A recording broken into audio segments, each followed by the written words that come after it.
In the deep dark hills of eastern Kentucky,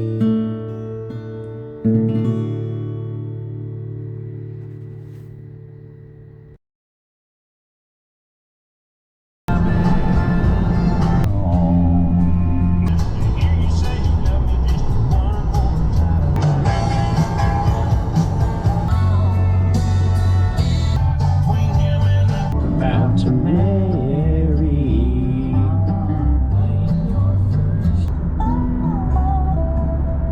Welcome to Ashland, Kentucky.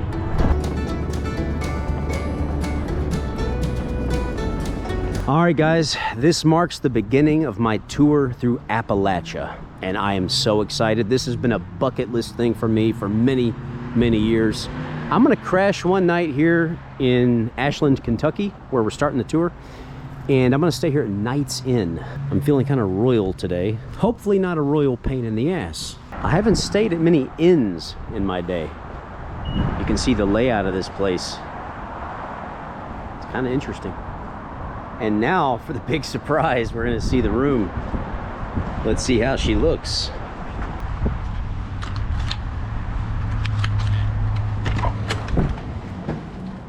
The big reveal. My first Appalachian hotel. Let's check this place out together, okay? So we've got the AC unit, an old nightstand, a bed, hopefully bed bug free. That seems nice and clean so far. The bathroom there, and not too shabby. Hey guys, we're finally out. I gotta tell you, I'm kind of on the tired side today. I had a horrendous sleep last night, or I should say lack thereof. This is the Port of Ashland Riverfront Park. What we're about to see is the mighty Ohio. The Ohio River, one of America's major rivers. We got a little break in the sky. We've got some ominous looking clouds out that way, and over that way it looks kind of gray as well, but we've got a little patch of blue right over me. So I'm taking that as a sign that it's time for me to get out here and do a little exploration while we've got the opportunity. So like I said at the start of the video, I am embarking on a tour of Appalachia, and I've been wanting to do this for a very long time. Now this city will pretty much be the only city that I visit. Now this is a small city, don't get it twisted. There's only about 20,000 people here. But from here on out in this series, the places I visit will be much, much smaller. They won't be cities, they'll be towns. Ashland in this region is a fairly large city by comparison to a lot of the places around here. Now, they used to do a lot of steel production here in Ashland, and that had kept this city doing really well for like 200 years. But in recent times, the steel industry has seen a major decline, and with that, it has brought the economy down here quite a bit. They're going through stagflation. That said, though, there's still a lot going on over here. I mean, I've seen a ton of shops, lots of restaurants. You know, I'm seeing people everywhere. You see, you got these guys out here fishing. And as you can see, the natural beauty around here is definitely abundant. So what are you guys doing out here? Fishing. You catching anything? None yet. So I'm here in Ashland, my first day, and I just met these guys. And are you guys from Ashland? Yes. I'm thinking of where I should go eat tonight. Any place you guys recommend or that the locals like? Tres Mottos, Mexican restaurant. You got Golden Corral, Chinese, Cool. Outback Steakhouse. So what do locals like to do here? They like to walk around the park up here. Mhm. They like to fish. They like This to is a beautiful watch the area, water. man. Yeah. Look at those clouds, though. What about like any nightlife or any bars to hang out at or anything like that? Yeah, Tomcats. You got Tomcats down there. You got. What about karaoke? Any place to do karaoke? Tomcats have Oh, karaoke. I might be there. Down here, Moses have karaoke. What's that place? Fat Patties. It's a bar, but it's a restaurant. Has live DJs every Friday, Saturdays. Do you guys want to say anything to the world or just give a shout out? Come down here and fish and have fun, and make sure you subscribe. Thanks, dude. I appreciate you guys. Oh, shit. Sure enough, getting rained on. All right, guys, with all this rain, I think it's time to go indoors. This is the Camayo Arcade. It was originally built, I think, in 1926. It was Kentucky State's first indoor shopping mall. And they got it all fixed up. Sometime, I think maybe 2012, made it all nice. It's a part of Kentucky history, a part of Ashland history, and they've reopened it. So let's just take a look through here. I will say it seems surprisingly empty. Let's check out the second level. It's pretty neat though, because I mean, this place was built basically 100 years ago. And the way it looks now is very similar to how it would have looked back then. So yeah, this is what a shopping mall would have looked like about 100 years ago. Just a long, narrow building, 2 floors with shops on both sides, and a street running right through the middle of it. So I came in over there, you just walk straight through them on the first floor. You come over, there's a gap in the building so cars can go through. And you just re-enter here, but the bad news is, okay, this part's closed off. There's a place right there, it's called Jim's Hot Dogs and Spaghetti. And I've read online that that place is kind of like a local staple, a local favorite. And I was gonna grab a hot dog from there, but sorry, Jim, you're closed down, there's not much I can do. Literally everything is closed today. I saw one hair salon open in the back, but besides that, literally every store is closed and it's only 6:15. All right, guys, the weather is shit today. So I think that means it's time to go find somewhere to eat. There's the Paramount, that's their local venue for big acts, and they get big names coming through here. Yeah, so we're out here in the hills, and a lot of restaurants seem to be closed today, but J&J Family Restaurant, they're open. And like I say, when you go travel to a place, you gotta try the local mom and pop restaurants. You don't want to go somewhere new and eat fast food or some chain restaurant. Gotta try the local stuff.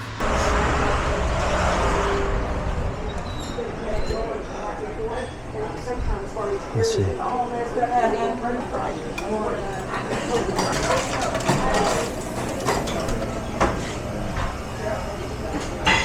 I guess I'll just sit at the bar.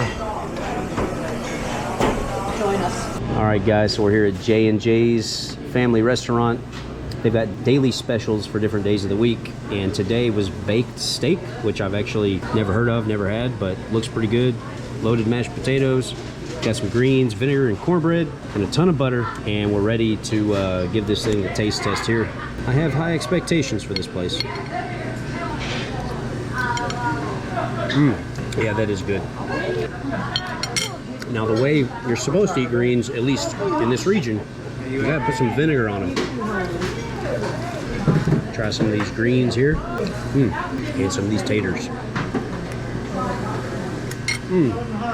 Yeah, I picked the right place for sure. If you end up coming out to Ashland, you gotta check out J&J's. And it stayed, I mean, when I walked in, they were totally packed, but the dinner rush is kind of over, but it's a local favorite.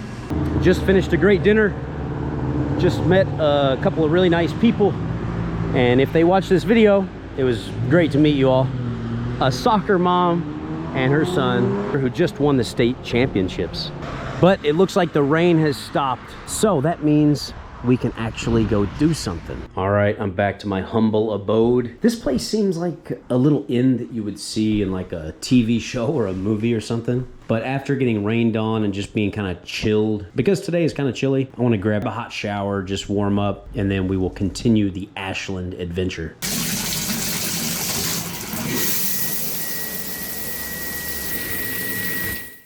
We're here in central Ashland, walking in the median, and I want to show you guys like these little roundabouts that they've got all down the street. Like every block it's one of these. It's kind of cool. A lot of driving in circles going on. Kind of get a look at it here.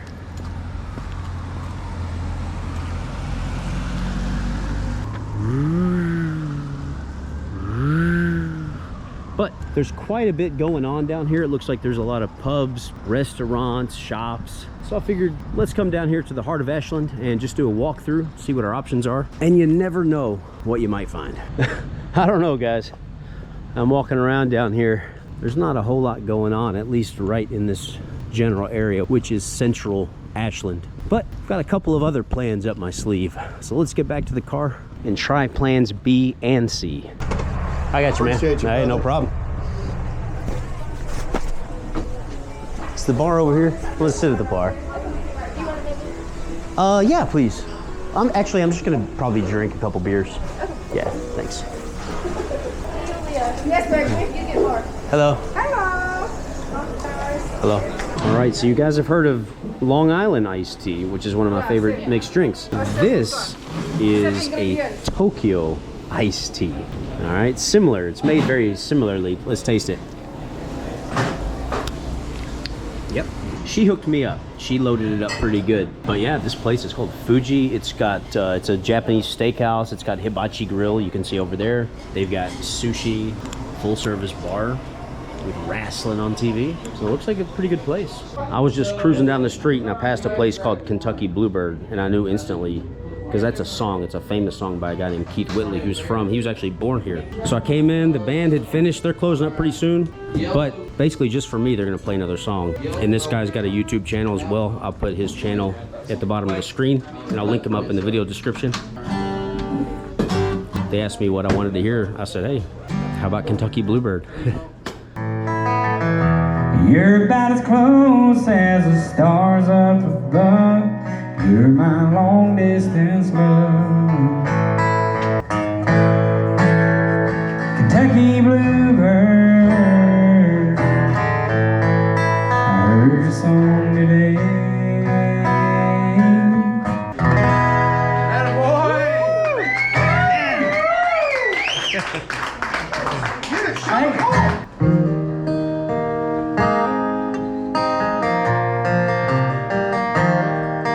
She asked me where I was from.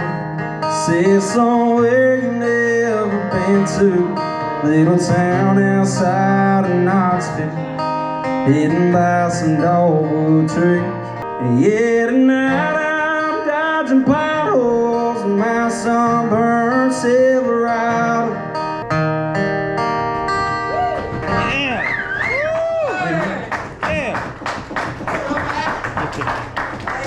Well, I'm leaving Kentucky Bluebird. Keep in mind, I went in there after they were technically, I mean, they were just about to close.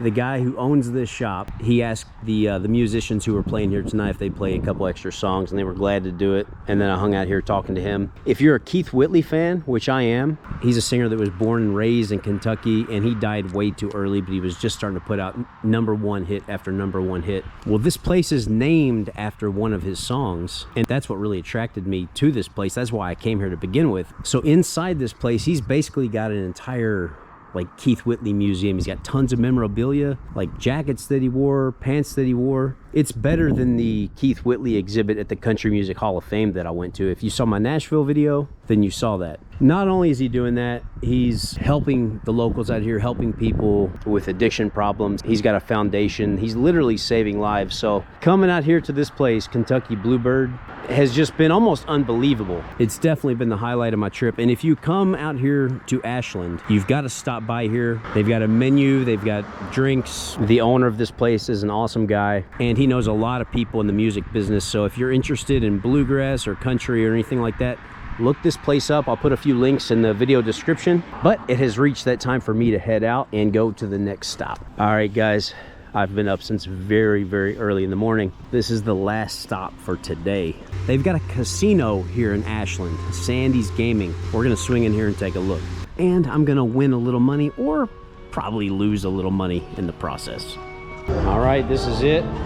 Pretty good sized place. When I came in here, I told them this is my first time here. They gifted me a chance to win some free play. I won $10 for the free play. Yeah, I'm gonna put a few bucks up. Let's just see what happens. Let's test my luck. I got myself a Modelo beer and I'm looking for the right machine. All right, so I've got 20 bucks credit. Let's see what we can do.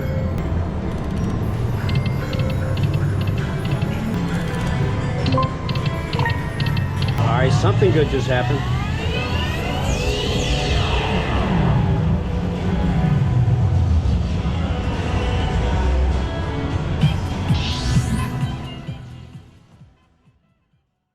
All right, guys, what a day, what a day, what a day. I'm in bed, exhausted, it's late, but it was one hell of a day. And I will catch you guys on the flip side. Good morning, guys.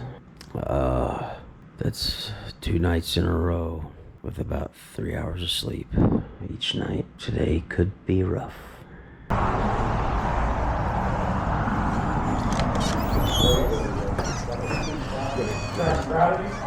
Right on his box? Oh, yeah.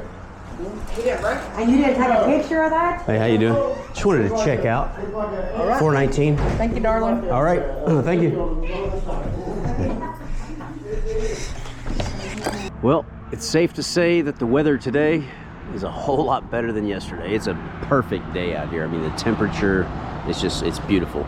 I'm back over here at Kentucky Bluebird because yesterday when I was here, the boss gave me a shirt and I really liked it, but I think I left it in here, but I don't think they're open right now.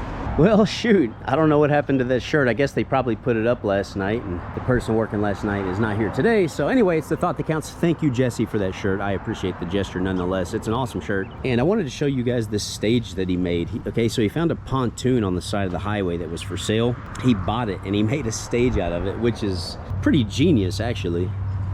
Well, guys, as we depart Ashland, Kentucky, my first stop in my tour of Appalachia, I've got to say that anytime I hear the name Ashland, I will always associate pleasant memories, good experiences, beautiful nature, and extremely friendly people. Literally every single person I met out here was just beyond friendly. Just good, down-to-earth people. Hell, even the guy that looked kind of strung out who was working at the gas station, a white dude with a beard who looked kind of strung out and was rapping while he was ringing me up. Hell, even that guy was nice. But we are wrapping up this visit and moving on to our next destination. Ashland, thank you so much. My good old rambling ways in a southern town where I was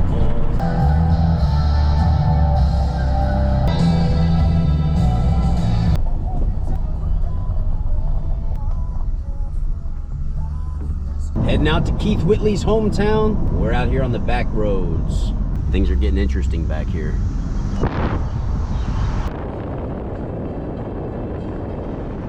Wow, look how beautiful this area is.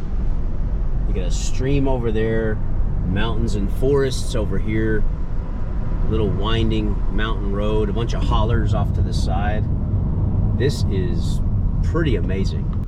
You want to see a mountain road? Now this is a mountain road. Wow. I'm telling you guys, I've done a lot of driving in my day, and driving out here, I was headed from Ashland out to Sandy Hook. This is probably the most beautiful drive that I've ever taken in my entire life. Look at that view.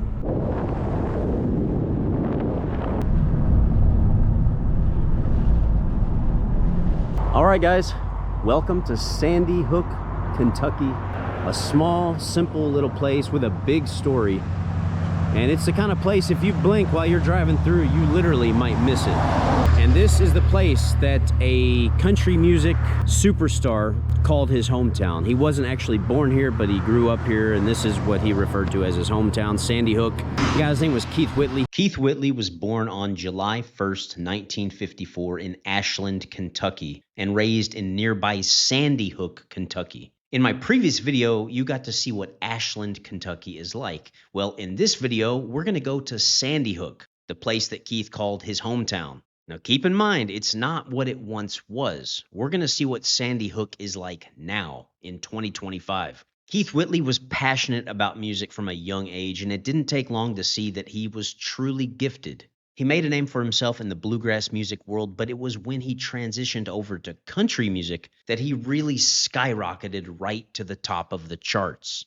Tragically, Whitley's life was cut short on May 9th, 1989, when he died at age 34 from alcohol poisoning at his home in Goodlettsville, Tennessee. Hearts across the world were broken, and a lot of tears were shed on that day. Quite right in Sandy Hook, Kentucky. The pace was slower, conversation almost non-existent, because native son, country music star Keith Whitley, is dead. About 1,000 people live in Sandy Hook, and it seemed like every one of them knew the 33-year-old singer. His struggles with alcoholism, compounded by the pressures of fame, led to his untimely death just as he was reaching his peak. His untimely passing shocked the world and left a void in the country music world that even to this very day has not been filled. Most modern country musicians, when asked about their major influences, will cite Keith as one of them and will quickly make it clear that his name is still highly revered in their industry. Now, for me personally, I love Keith and I have all his albums. I can sing along with every Keith Whitley song. So for me, this trip to Sandy Hook is very special, and I can't help but to feel as though I'm walking on hallowed ground. I wanted to take this opportunity to come check out where he's from. So when you pull into Sandy Hook, you basically got this one stretch right here, this one road going right through town. It's got a little bridge that goes over this creek. I mean, this area is stunning. It's just mountains and creeks everywhere you look. Beautiful farms. So let's take a look and just see. I mean, there's really not much here, guys, but this is home to a significant number of people. Now, granted, the population here is tiny, but Keith Whitley really put this place on the map. I mean, he completely put this place on the map, because he wasn't just like your average run-of-the-mill, here today, gone tomorrow musician. He's a Hall of Famer, and people still love his music today. You'll hear a lot of famous artists, when asked, you know, who their influences were and who their favorite musicians were growing up, and pretty much all of them will cite Keith Whitley.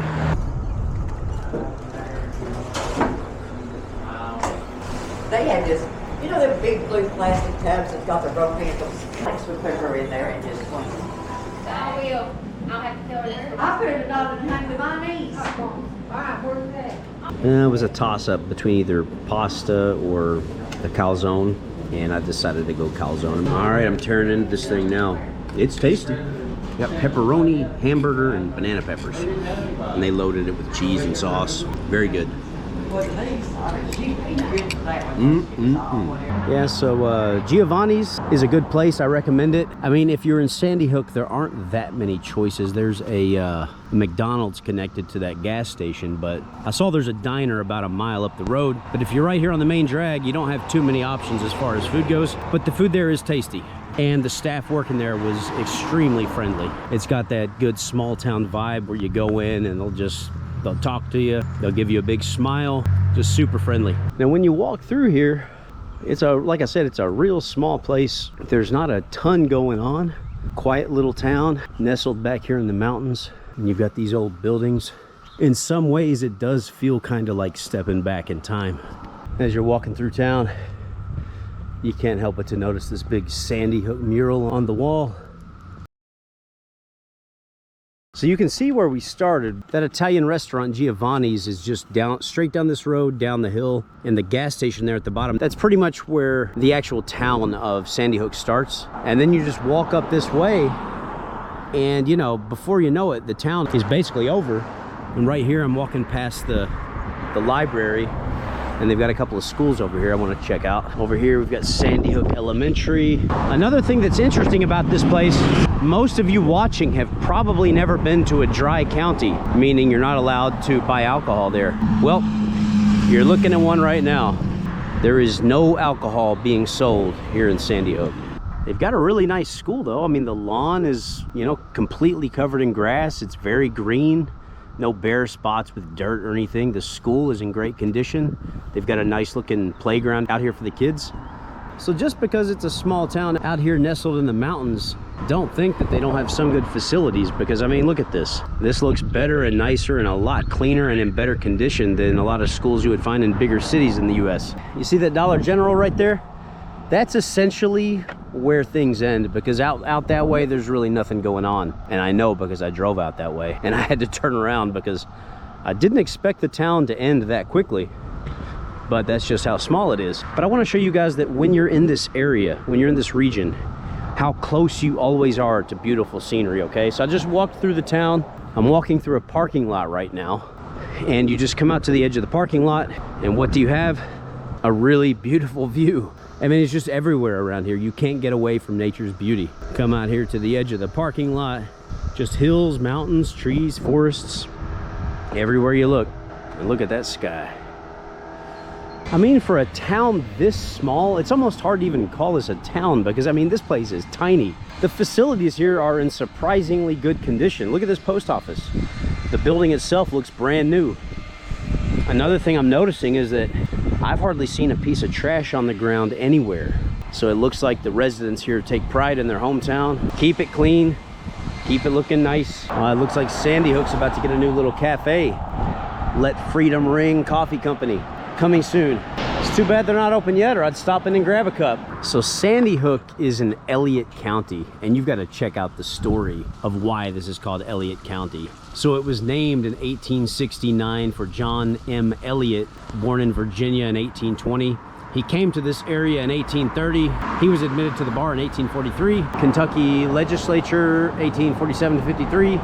U.S. Congress, 1853 to 59, and so on and so forth. But he was expelled for his Southern sympathy. Congress of Confederate States, 1862 to 1865. Circuit Judge, 1868, and Kentucky Court of Appeals in 1876. He was assassinated in 1879 by a disappointed litigant in a land case decided by court. John Elliott, of which Elliott County is named after, was assassinated in 1879.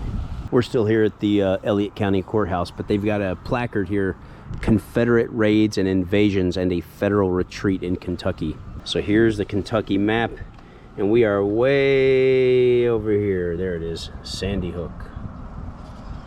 And just over here is going to be West Virginia, and down here will be Virginia. All right, so before I head back to the car and start making my way over to a very important place that you must visit before you leave Sandy Hook, I'm saving the best for last. I wanted to just take a walk down a little street right here in the center of Sandy Hook.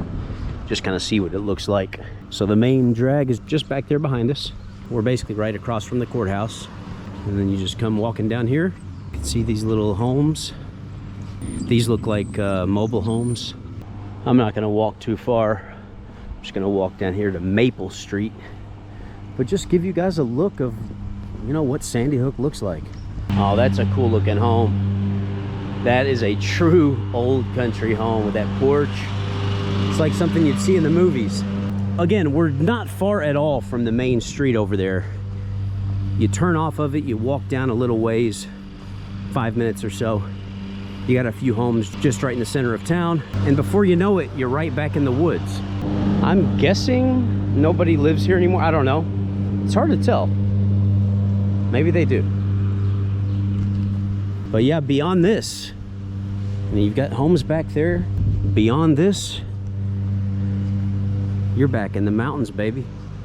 And I've got to tell you guys something about the air. When I breathe in the air out here, it actually smells sweet. I'm probably picking up the scent of like honeysuckles or something around, maybe some type of flower, but there's actually a sweet smell. The air is so clean out here, and the nature is pristine. I love it. Well, I hear dogs barking back there. I guess somehow they heard me. But instead of walking way back down this windy road, just want to take one look. That's a steep drop, guys, right into a creek. Well, I think it's time to head back into town. What do you guys think? So I just met a really interesting lady, and I'm glad I stopped her for a second to talk to her. I was just gonna ask her about like what kind of wild animals and stuff the locals deal with out here coming out of these forests and stuff. I thought there might be bears and whatnot. Well, we got to talking, and it turned out that her sister used to date Keith Whitley, and she was giving me all these really like personal stories and just really interesting stuff that she had to say about him and experiences with him and kind of how he was in his life here in Sandy Hook. And she was the nicest lady. I gotta say, that felt kind of surreal. I mean, she knew him personally. I just stumbled upon something epic. I was just driving down the road, looked up, saw the name of the road, Keith Whitley Boulevard. Check this out.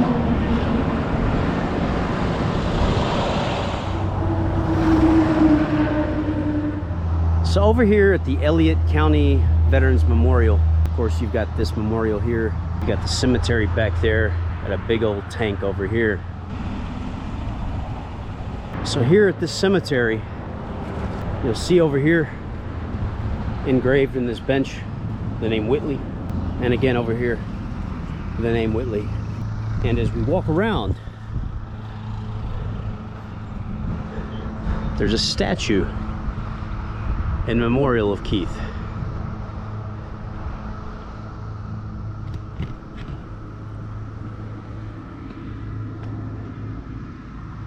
Well, guys, I think this place is about as good a place as any to wrap this video up, right here with Keith. Although I wish that they would wash him off. Looks like a couple birds got him. But regardless, that's not the important thing. My visit here to Sandy Hook, one of the smallest towns that I've ever been to, a place that literally exemplifies blink and you'll miss it kind of town. It has been a really interesting experience. I've had a great time. It's a beautiful day. And as far as country music goes, Keith Whitley was definitely one of the all-time greats.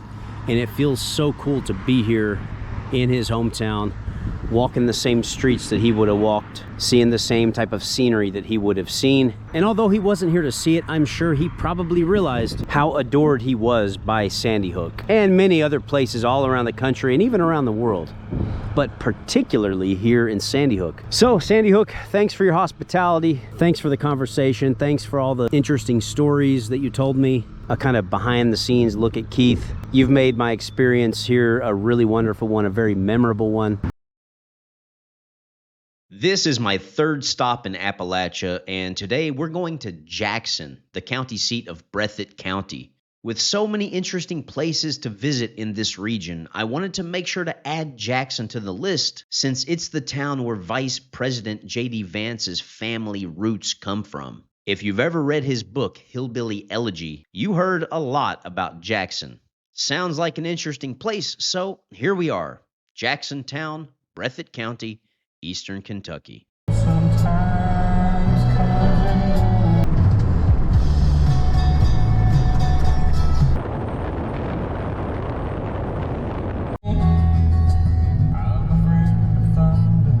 Hey guys, welcome to Jackson. This is the seat of Breathitt County. You're looking at the War Memorial. We've got the county library over there.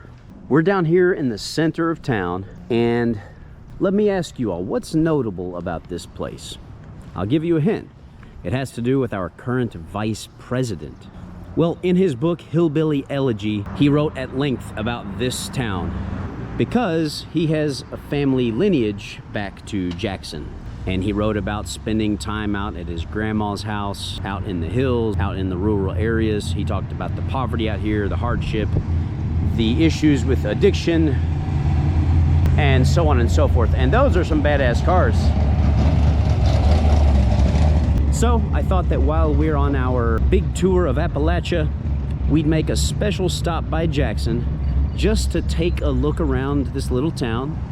There are just over 2,000 people living here, and just check it out. Get a real first-hand look of what it's really like.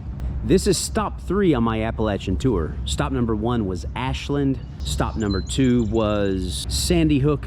And here we are, Jackson, stop number 3. Unsurprisingly, in this region, no matter where you go, there are hills everywhere. Case in point, this one right here.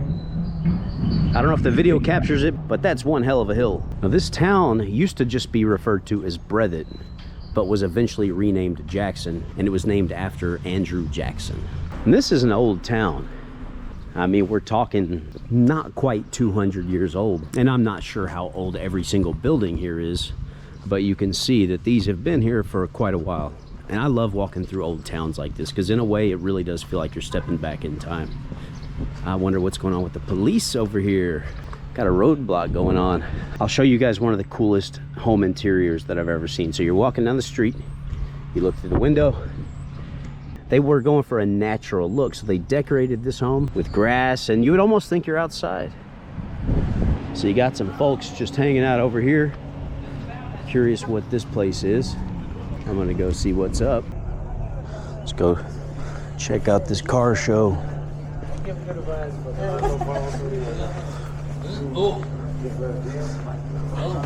How you guys doing? Pretty good. Got a car show over there? Yes, sir. All right. That's why they're blocking the road. There's a car show going on over here.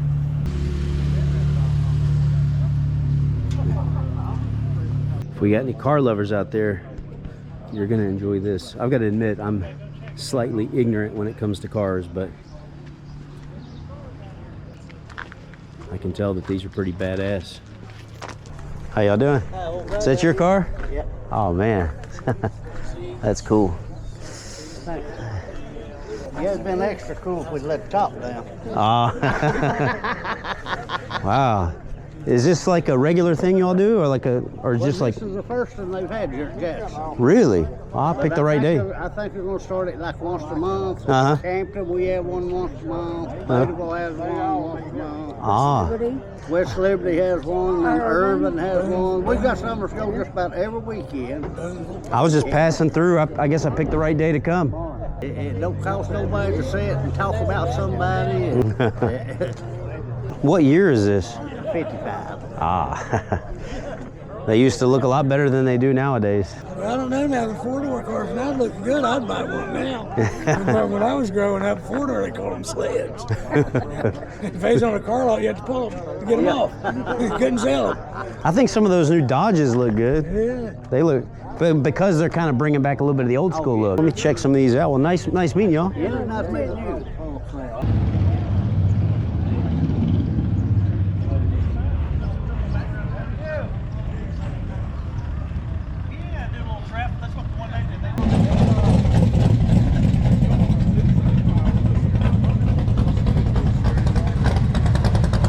Just walking around, I saw this bridge, and you see the mountains in the background, and you got this river coming through.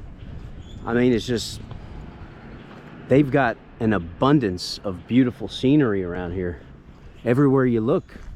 Check this out. There's a blast from the past. RC Cola, open 7 days a week. I bet they're not anymore. Guy driving off in that truck, he's an older guy. I'd say he's probably around 80.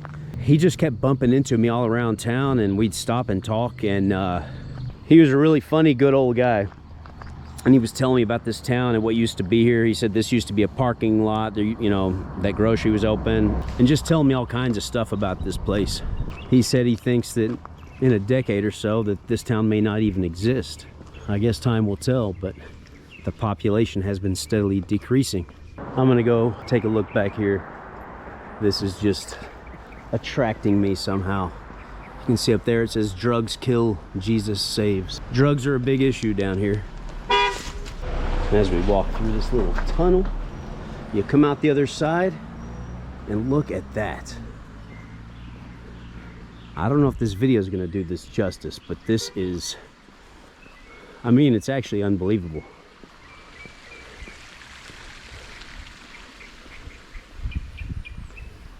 And see, there's some railroad tracks up there. You can see where they go across. And I don't know if you can see that tower back there, but that old guy I was talking to, he said that was a water tower where they would put water in the steam engine for the trains as they came through Breathitt. These hills around here ain't no joke. Look at that. That'll give San Francisco a run for its money. Now we got the jailer over here. It would have been so wild to have seen this place in its heyday. If I can find some pictures online, I'll add those to the video so you guys can check it out. Because like a lot of these small towns nowadays, it's just basically the remnants of what it used to be. You know, places like this, as the coal industry started to go down, that just really wiped places like this out.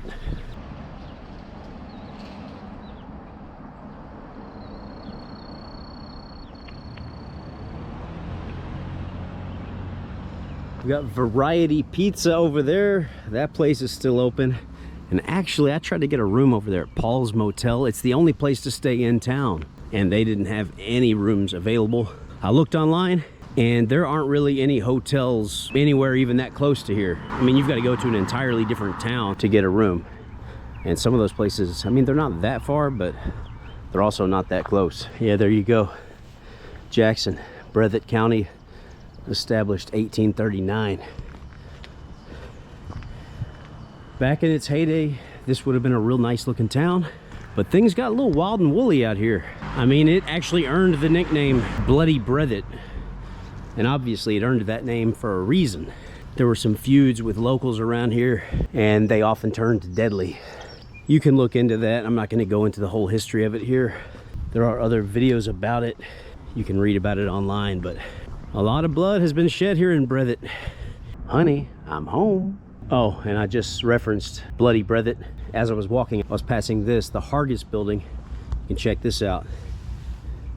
The Hargus building once housed the largest commercial establishment in eastern Kentucky, Famed feud leader Judge James H. Hargus was shot and killed by his son in this building on February 6, 1908, effectively ending the most violent era of feuding in Breathitt County. I told you guys I wasn't playing. Right here in this building. Shot and killed by his own son 117 years ago. Well, we've basically made a big loop right around Jacksontown. What we're gonna do is head down Court Street. We got this big ass hill. It's the same one I showed you earlier, but I want to walk down it because I see some homes down here. I just want to see what some of these homes that are basically right in the center of town look like. All right, so this is pretty much where it ends. We're down here on Elm Street. No, this is not where Nightmare on Elm Street was filmed, but you can see back there, it's like a construction zone. So there's that hill, and these have got to be old homes, most of them. But these are right here in the center of town, and you can tell that there's good upkeep on them. I mean, you got this old-fashioned little swing hanging off the tree branch. The lawns are cut nicely. The houses are old, but they still look good.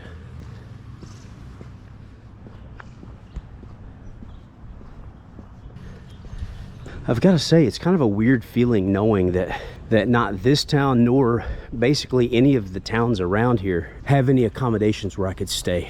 I'm going to be driving about an hour and a half tonight to get to a place that's a pretty well developed city. I was just talking to a guy here. He's basically been here most of his life, and he was telling me that Townview place used to be a real busy department store. He said all of these on the second floor used to be apartments. Everything was full. There was hustle and bustle around here. Things were popping. People were everywhere. It was a vibrant little town. But basically, ever since the downfall of the coal industry, it's been steadily downhill for this town and a whole lot of others like it. And the sad thing is, I'm not confident that they're going to bounce back. And I've asked a few locals about it, and they don't seem too confident in it either. They said most of the people that used to be around here, well, obviously a lot of them got old and probably passed away, but a lot of them moved away as well. Oh, they got a little strip mall out here. I'm just going to walk in and see what they're doing. Hey, hello. 你是中国人吗？是。啊，我经常去中国旅游。Really? Where you go before? 哪儿都去过。哪儿都去过。福建去过。也去过。福州、厦门。Really? 都去过。哇，厦门、福州是我们的家乡。是吗？对对对。Okay, over here, what do we have? Got a little Caesars, got a Mexican restaurant over there. All right, guys, I hope you all have enjoyed this tour of Jacksontown, Breathitt County, the Appalachia region of eastern Kentucky. I've certainly enjoyed it. It's been a fun experience. It's been very interesting. You know, when I look at these old buildings, I try to visualize what it looked like in its heyday. But I think we're pretty much going to wrap things up. I think I pretty much covered most of it. If I didn't, if there's something that I missed, perhaps you're a local or you're from here, let me know in the comment section below.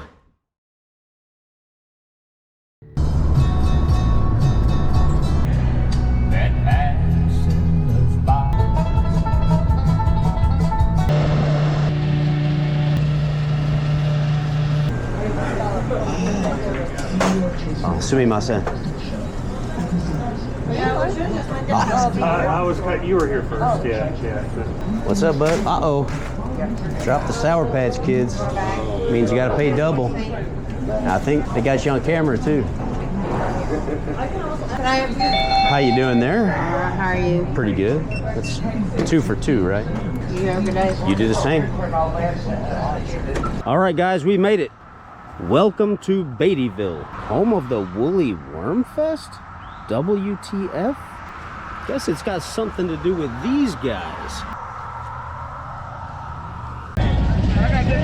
A few years ago, there was an article in The Guardian that tagged this town as being the poorest white town in the United States. And the median income here in Beattyville at the time of that writing was around $12,000 per year, and I'm guessing it probably hasn't changed much. It also cited some of the biggest problems around here as addiction, whether it be alcohol or opiates. Apparently the number of college graduates coming out of here is really, really low. And from the article, it sounded pretty doom and gloom. So I wanted to come out here and see for myself. This is stop number 4 on my Appalachia tour. We started out in Ashland. We then made our way down to the hometown of bluegrass and country music legend Keith Whitley in Sandy Hook. From there, we went to Jackson. And here we are, stop number 4, Lee County, Beattyville. And this town was founded just shy of 200 years ago. Keep in mind, at one point in time, this place would have been vibrant. Businesses would have been fresh and new. There would have been a lot of wealth floating around here from the coal industry. But like so many towns in this region, with the downfall of the coal industry went the downfall of the jobs, the drop in the population, and what you have here is what I call a skeleton town. There are still people living here, but not that many. I think the population is somewhere right around 2,000. And you can see a lot of these places, businesses that would have once been full of customers and things would have really been popping off. Nowadays, you don't see a whole lot going on, and a lot of these places are closed. Here we've got the new, fresh-looking Beattyville Town Square. I was reading up a little bit on that Woolly Worm Festival or whatever it's called. And there is a caterpillar race where they climb up a string. And the first caterpillar to the top is the winner. But also at that event, they have a lot of musicians playing, and it sounds like a real festive time here in town. They close down Main Street for a few days, and the locals hold and participate in their long-running tradition. It would be kind of cool to be here for that. But unfortunately, we're not, and this is Main Street, so this is where the festival would be held. This is the main drag in town. I'm noticing they have these shout outs and these posters running all down the main drag, all down Main Street. But it is cool to see that they are paying respects to and remembering the heroes that came from this town. And of course, in the background, all you see are hills, mountains. Yeah. I don't know if somebody's gonna tell that lady, but that is one flat tire. Ma'am, I'm sorry to bother you. I just want to let you know the tire's pretty low. You might want to put a little air in it. That tire's pretty low on air. Oh, okay. Just be careful. No problem, no problem. That's a pretty nice little grocery store. I mean, they've got what you need. Obviously, this is not a dry county. I mean, there aren't many people in here, but it's I mean, it's got what you need. It's a full-on grocery store, and it's not small. So at least the locals here have a good place to shop rather than just some little corner store. Which, don't get me wrong, those places are great, but they're gonna have a limited selection.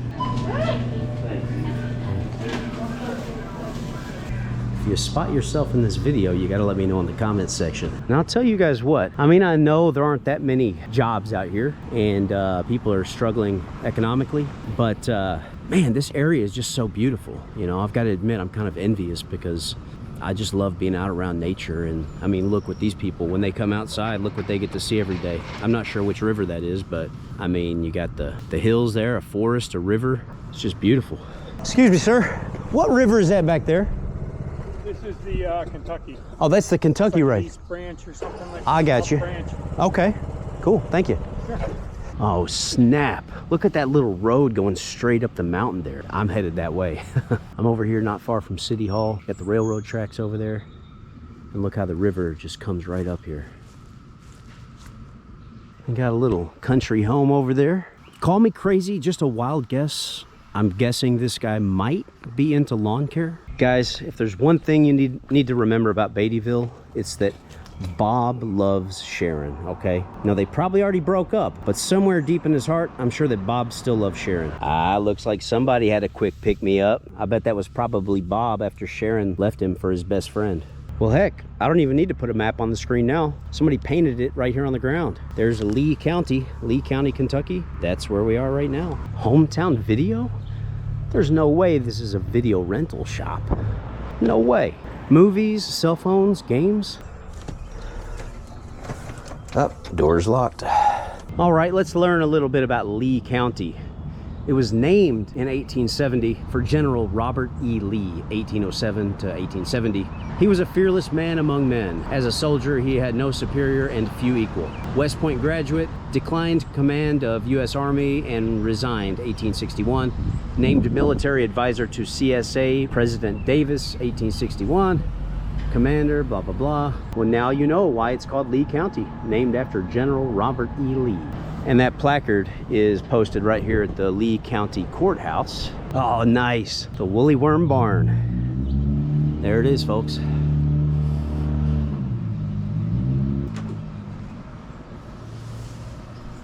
I guess this is a thing now. I'd never noticed this before. I've never seen it where they've got these dollar stores combined into one. Family Dollar and Dollar Tree combined. Hey, how y'all doing? You looking for anything in particular, sir? Maybe something to drink or something, a snack or something. All the snacks and drinks will be back here. Okay, nice. I might grab an energy drink. Never talking about certain types of that. It's dangerous drink, so. Yeah, I saw an article where one guy was drinking a ton of these energy drinks and he died. Yeah. He was young too. But his heart, it made his heart. Yeah, you saw that article too, yeah. Yeah, it made his heart. I drink one once in a while, but not much. I don't drink them at all. You're smarter than I am. Oh, baby, that really hits the spot. I'll tell you one thing about this town, and you'll probably hear me mention it in every single Appalachia video that I'm doing. It's just how friendly the people are. Even the guy working there, he was as friendly as could be. That lady, the middle-aged lady I was chatting with, they just talk to you like you're a neighbor, and they're friendly. The people smile at you when they pass you on the street. Everybody waves to each other. Got Hell's Angels rolling through.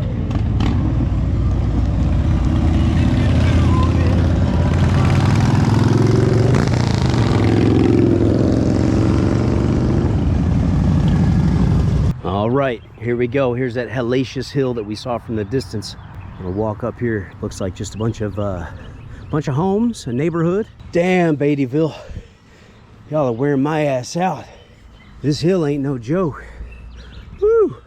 Look at that place. That's a nice looking house there. This must be a one of the more affluent neighborhoods in town. It's kind of cool seeing these old homes though, because they weren't built recently. And I think there's a certain charm to those old style homes like that one right there. See that big wraparound porch? All right, y'all, we conquered that sumbitch. Going down's gonna be the fun part. But this is what it's like atop the mountain. Quiet little neighborhood. The Beattyville School Apartments. School Apartments. Man, look at that old home. That's pretty cool. Here's Beattyville Elementary. Now we're getting to the best part of Beattyville. And what's that? Mother Nature, baby. You can see the cliff face over there. We've got this branch of the Kentucky River running right through town. So the center of Beattyville is back that way. Looks like we're out here on the outskirts now. They got a gas station and a subway there. But what's really attracting me to this is this roadside rock face. Man, check that out. That is so huge.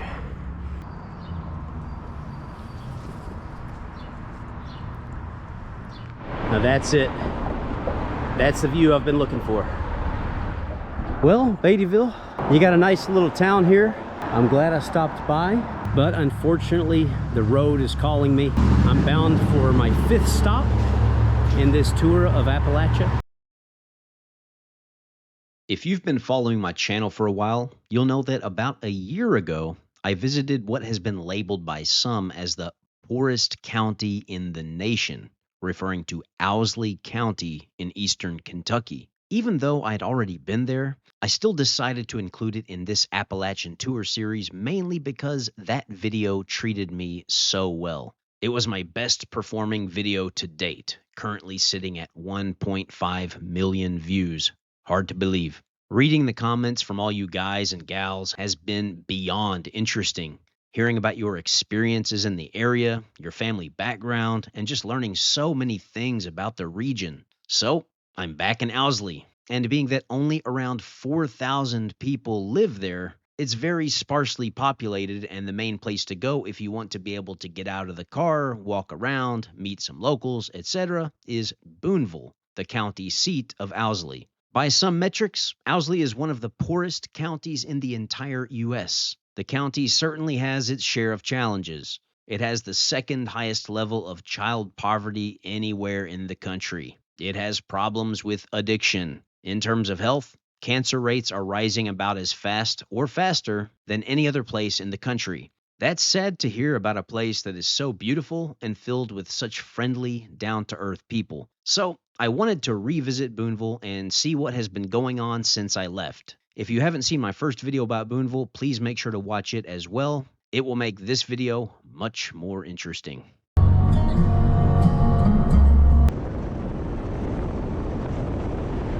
We're right here between Lee County and Owsley. I was just cruising down the street and I saw this old home and a barn over there, and it caught my eye. I mean, this looks like something from the 1860s. This is wild. There's still bales of hay in there. Wow, I wonder what is the story about with this place. The grass is cut, they're taking care of it. I would really like to know the story about this place.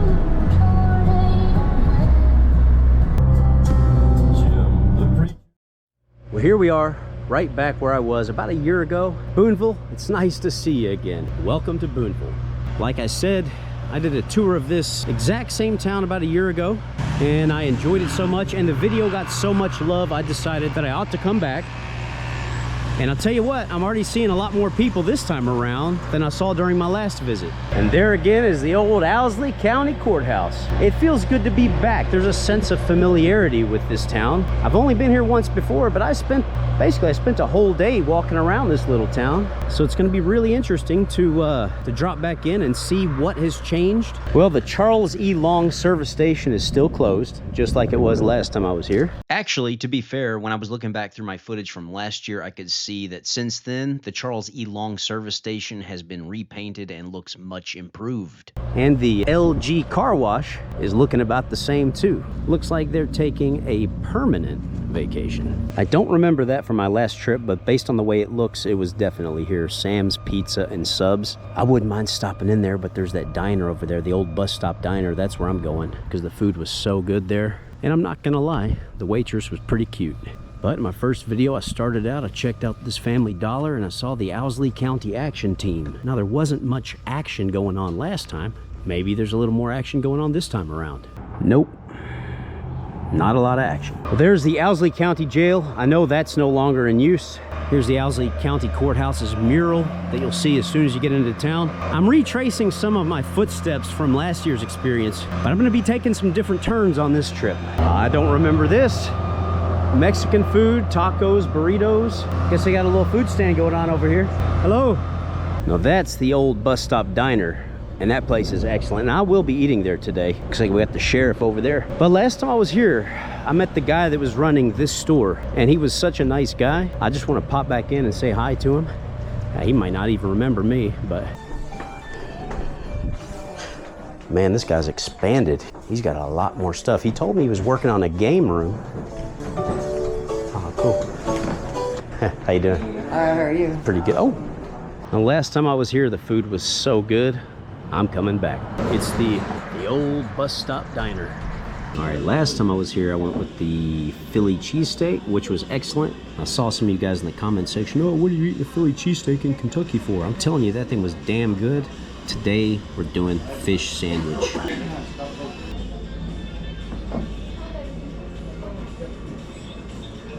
You know, the thing about this place is that the prices are very reasonable and portions are very generous. So we got 2 monster pieces of cod right here, battered and fried.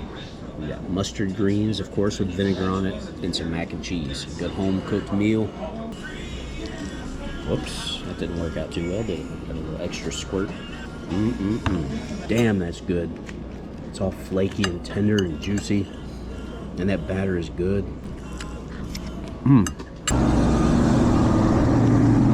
I wonder what this place used to be. Well, here's that old theater that never got fixed up.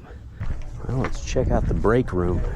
I was here last time, back again.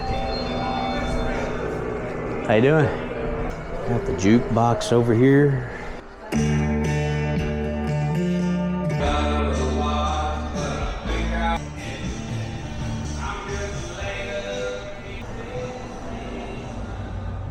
Well, let's go back to my friend's shop here. Tried a couple of these games that he's got. This is the game I'm gonna try. Put in a few dollars here. I'm gonna give it $3 worth. Let's try this. No luck yet. Well, Booneville, you've been good to me my second trip back. I told you at the end of my first video, I might just be back one of these days. Well, I kept my promise. I'm back. I got to see some familiar faces. And yeah, this is one of those towns where if you're traveling through, if you blink a couple times or yawn, you'll be out of it before you even knew it. But there's something nice about this place. Everybody knows each other. They look out for each other. And when you're here, they'll greet you with a smile. They'll treat you like a neighbor. So Booneville, until we meet again.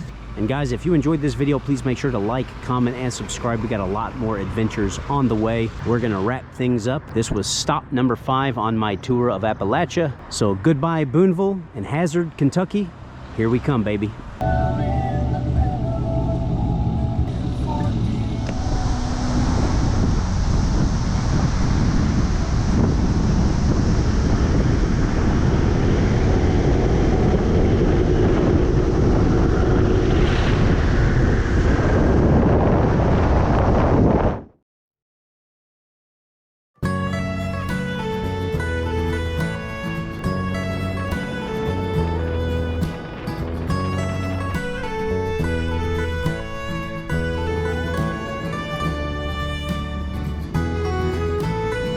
You just gotta love Google Maps. I like the fact that they take me down this road. Sometimes it seems like it picks the most obscure ways, but actually this works out nicely because this is a true mountain road. Every now and again you'll get to an open spot and you'll be able to see the valleys. You get some breathtaking views out here. All right, now the road went from being in great shape to terrible shape. Thanks a lot, Google. Can you imagine getting a flat tire or breaking down out here? That would be bad. Well, this road's not great, but hey, at least it's not that one.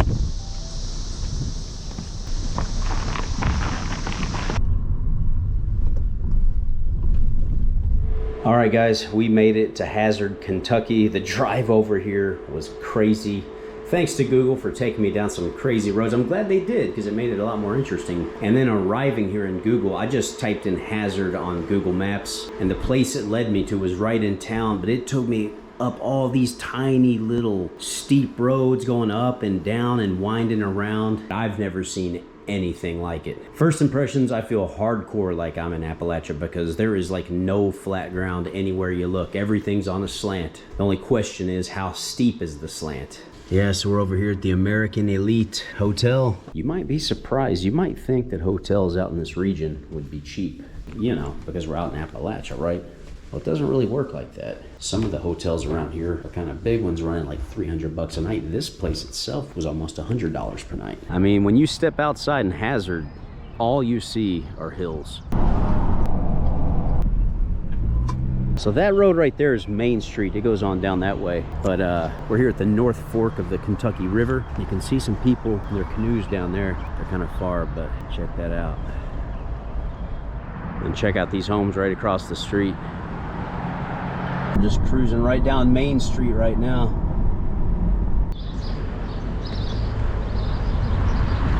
They've got the local radio station right here on Main Street, and they've got somebody in here broadcasting 24/7. It's time to make your yard the best on the block with Memorial Day savings. This is a neat looking old street right here. It's well preserved, it's well maintained, it's clean, good atmosphere. I'm telling you, coming out here, it feels like you're stepping back through a time warp. I love it. The Broken Spoke Lounge. Now there's a good chance I might end up in there before the night's over.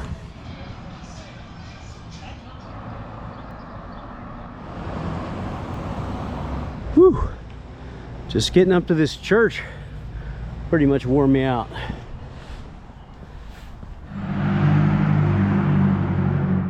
Now these are some old homes, guys.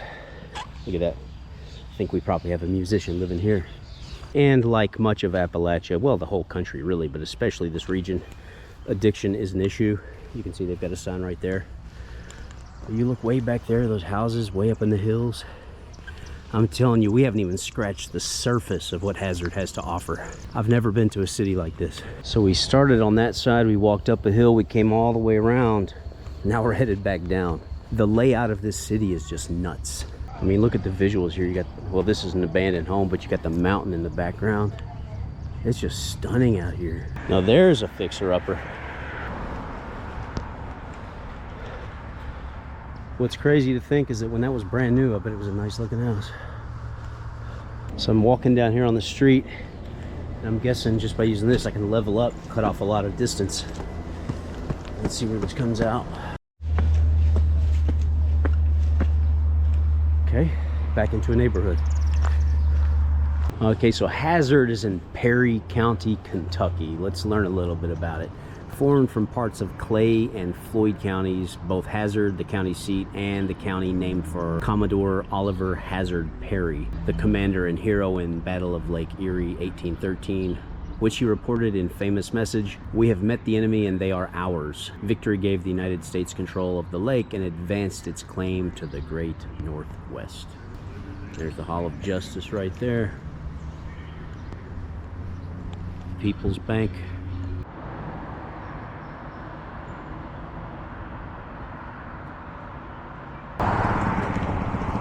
All right, so you see this big mural here? This is Franc's Diner, and apparently this is the place to come if you're here in Hazard. I think they've been open for like 70 years or so.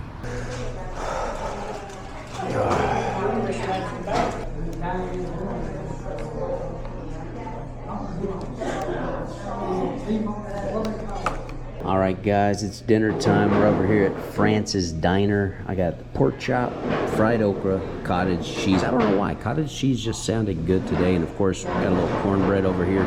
Some good old country cooking. Let's try this okra. Fried okra is pretty good. What y'all know about that cornbread? All right, finished eating. And I'll tell you what, France's Diner, it tastes like something I would have gotten out of my grandma's kitchen. That's the kind of food that it is. And the price was reasonable. You saw what I had, a full-on dinner, $10. Check out this view. Stunning. It's truly beautiful. So guys, you know, I mean, sometimes you're just out in Appalachia, out here in the hills, the deep, dark hills of eastern Kentucky, just hanging out. You got trailers over here, you know, the normal scene. But then you look across the street, and what do I see? Is that a goose? Yes, the Mother Goose House, built in the 1930s. This has been many things in the past, but at present date, I believe it is a bed and breakfast.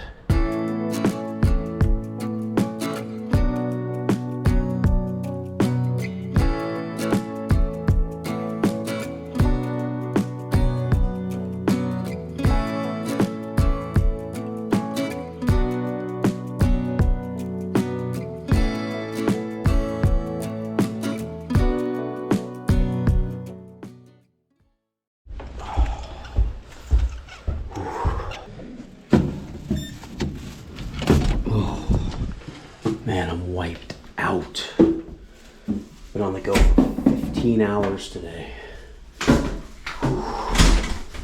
Glad to be back to my humble abode at the American Elite Inn. It makes me feel kind of elite. All right, guys, let's finish up the day with a cold one.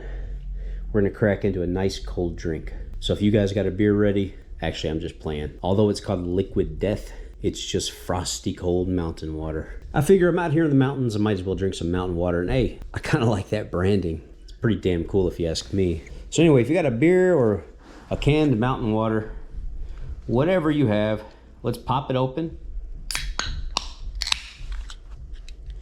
And cheers to you guys. Thanks for tuning in. Thanks for hanging out with me today. Oh my gosh, I'm so dehydrated. Whew. I just want to drink. I just want to chug water. It's been a very eventful day. I've been to 3 different towns. Actually, I started in a different city altogether, but I pretty much left first thing in the morning. Including that place, I have been to 4 different cities just in this one day. I'm wiped out, but what an amazing day it has been. And Hazard has really capped off the day. I mean, this has been an incredible place.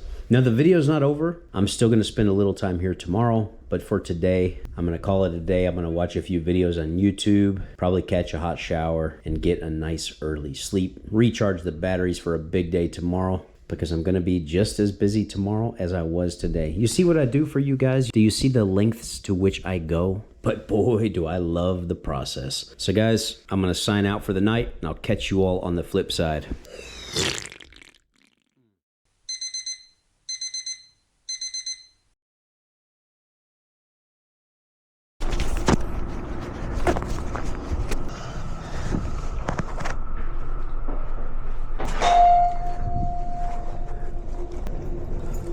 Hello. I was curious if here actually had Chinese workers, because 我经常去中国，然后我来到这么偏僻的地方，这种山城，然后我特别好奇会不会有一个中国朋友。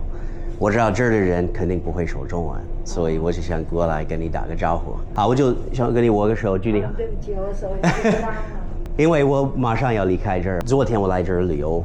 拍视频什么，但今天我就想，祝你们好运，祝你们一切愉快。That was interesting, surprising that Chinese girl. And it kind of works out perfectly because I know a lot of the Chinese that have restaurants here in the States. Most of them are from a province in China called Fujian province. And I went there last year. Got a couple of videos about it. Check them out. I'll link them below. But out here in this region, I mean, anywhere in the US, you know, you're not going to find many people that speak Chinese, but especially out here. And another thing to consider is the Chinese population out here is so tiny. So having some white guy like me walk in and start speaking to her in Chinese, I'm sure she's probably still in shock. But that was a nice, pleasant exchange, and I meant every word I said. I do wish them the best of luck. You know, a lot of people in China have extended kindness to me like that. Just greeted me, asked me where I'm from, been nice. So I try to repay it to the Chinese community when I'm back here in the States. But for now, I've got to get some food, and I'm not leaving town without getting some chicken and dumplings. They didn't have it on the menu yesterday. I was here last night. I guess that's how you know when a place is good. If you go there for dinner and then you come back for brunch, well, you can bet your ass it's a good restaurant. So Francis, oh, Mr. Chopsticks is back, and we're gonna try them chicken and dumplings. Oh, nice. Thank you. You're welcome. Need anything else? You look nice. All right, thanks. There it is, guys. Simple goodness. And if y'all have never had Southern style chicken and dumplings, you are missing out. It's one of the best things out there. Let's try it real quick. Just like straight out of Grandma's kitchen. And that's a wrap, folks. Well, this is pretty much where our paths have to part. I gotta admit, I wish I had more time to stay here because I have really enjoyed my time here in this town or in this city. It's a beautiful place. The people I've met have been really, really friendly. And like I've told a few people since I've been here, and a couple of them didn't take me seriously, but I could definitely live in a place like this. I mean, out here surrounded by all these mountains, people that treat you well, a lot of talent, a lot of really good musical talent out here. The kind of music I like comes from here. I guess at heart, I'm just an old mountain boy. This concludes stop 6. We are now leaving Hazard and headed toward Harlan, Kentucky. That's right, bloody Harlan. Here we come. I had to include the notorious Harlan on my Great Appalachia tour. Harlan County, Kentucky is often called Bloody Harlan due to its violent history of labor conflicts in the 1930s, especially during coal mining strikes. Violent clashes between miners and coal companies led to bloodshed and a lasting reputation for violence. So let's go see how Harlan looks in 2025. Hey guys, we finally made it. Welcome to Harlan County, Harlan Town, down here in the southeastern corner of Kentucky. We are still continuing our big tour of Appalachia. This is stop number 7 along the way, and I figured this would be a good intro clip, the Kentucky Mine Supply Company. Now, if you've been watching this series, you've heard me mention in basically every single video that the downfall of this entire region has been mainly associated with the decrease in coal production from the coal mines down in this region. Now, the coal industry is what built this community and this region up. At one time, it would have been wealthy, prosperous, flourishing. At one time, this would have been new. This town is over 200 years old. And what you're seeing now are you're basically seeing a fossil of an old town. I mean, technically, it's still alive. You still have families down here. There are still businesses and whatnot, but it's just a mere shadow of what it used to be. Now there's the main part of town over there. I'm headed that way, but I saw this tourist information area. So I figured, hey, technically I'm a tourist, so why not pop in and just see what they've got. Well, they do have a nice welcome center here. They've got maps,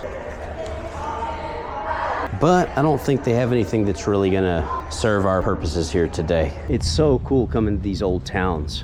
I mean, like I mentioned right at the top there, this town is over 200 years old. So you can imagine back in its heyday, every shop would have been filled. There would have been people all over the place. This would have been a thriving, vibrant community. And this was the heart of town right here. And they still preserve it pretty well. You know, I mean, for being over 200 years old, it looks pretty damn good. But the fact is, there's just not much going on over here. This is as central Harlan as it gets. We're right here standing in the middle of Main Street. Anybody that sees me probably thinks I'm an idiot.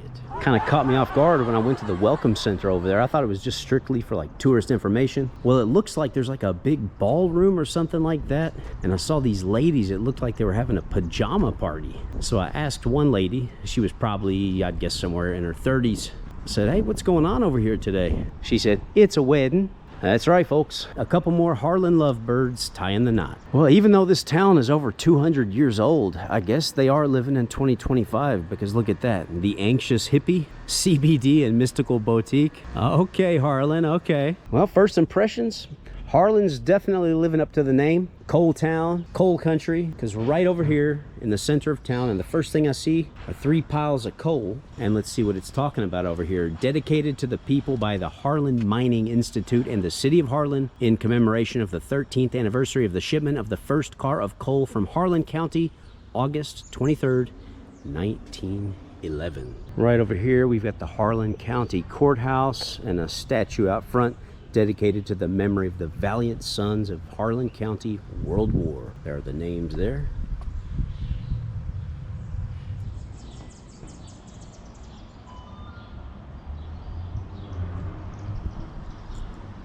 Well, I've got to say, compared to a lot of the towns that I've been in during this Appalachian tour, Harlan appears to be still doing kind of well. I mean, it still appears alive. You've got these nice homes. It's got nice facilities. I'm seeing quite a few people. The area is well preserved. You definitely couldn't say that this area is thriving, but it's much more alive than a lot of those other towns that I've stopped by on this tour. We're right here in downtown Harlan. Basically, all of these homes look nice. You see a lot of nice vehicles. Over here, you've got apartment blocks, and I see people sitting outside, cars in the parking lot. I love it down here, though. It's a 360-degree view. Everywhere you look in the distance, it's all surrounded by green forest-covered hills. These homes are nice. The lawns are cut. Pretty much every local that I've walked past has said hi to me, offered a smile. I mean, guys, look. We got nice cars. A really cool home. Look at this lawn. That's pristine. Harlan is doing a lot better than I expected. Just simply based on my experiences in the previous 6 towns that I visited on this tour. I'm not starving or anything, but I could go for a little bite to eat, and the Portal seems to be the place to go here in Harlan. So let's go check it out.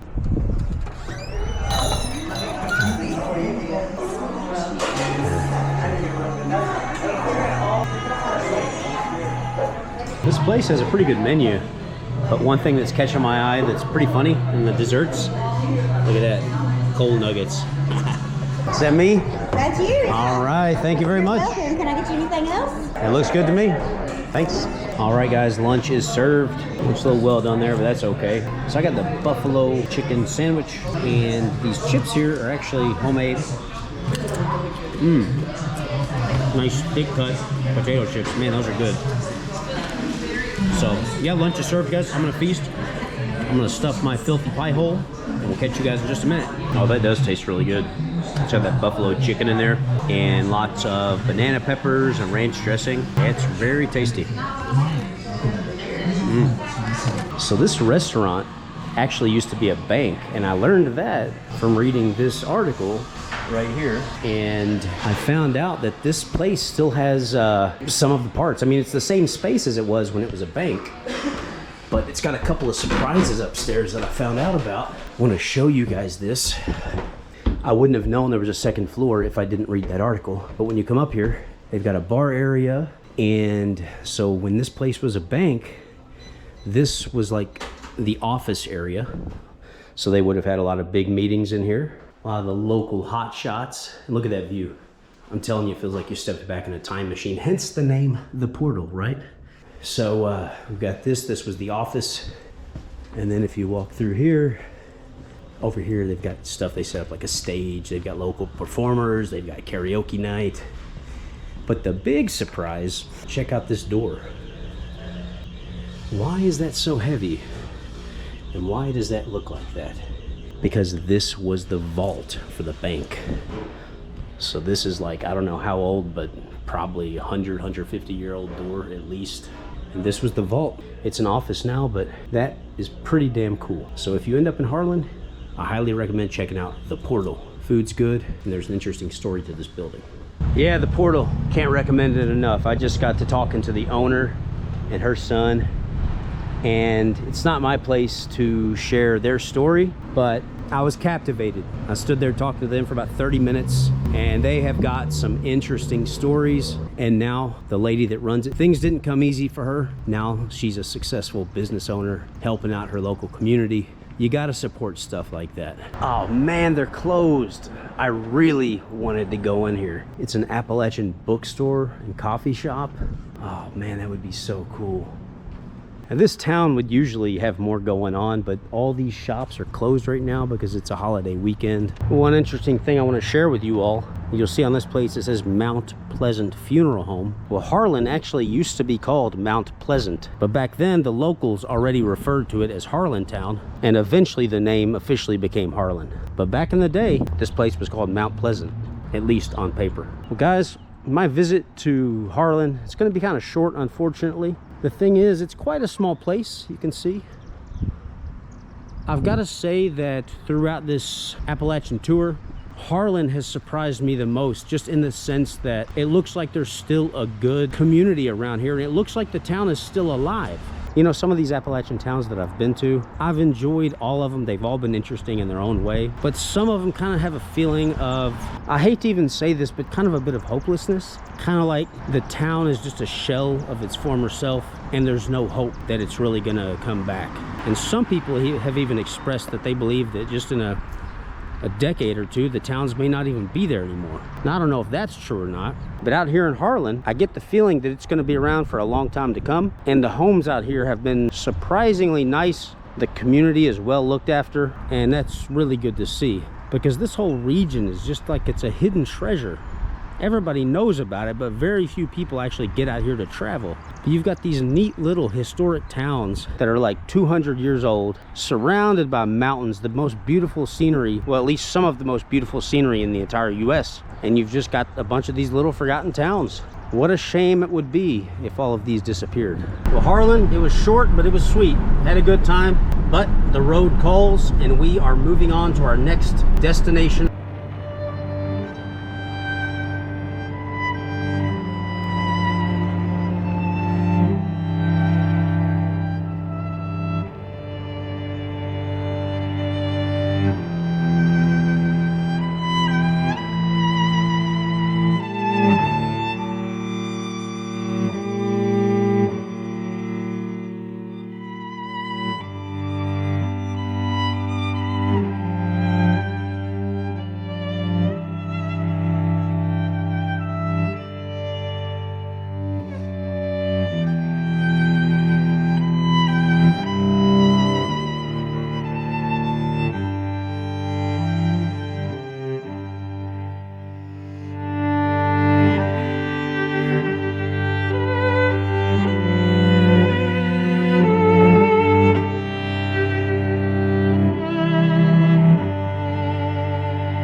Some of the views you get out here are just unbelievable. All right, guys, welcome to Pikeville. We made it, and I'm glad we made it because I was getting kind of sleepy there on the road. But we're here, and I'm staying in a little motel, and I haven't even seen the room yet, so I want to do the big reveal with you guys. Let's see what we got here. All right, get ready. 3, 2, 1. Ta-da! Well, it smells good in here. Very fresh and clean smell. Kind of like Lysol. How are we looking in the bathroom? Okay. Yeah, not a bad little room. Can't complain. Yep, this is where I'm crashing here in Pikeville. The Daniel Boone Motor Inn. A simple but decent little place. Up we go! Oh yeah!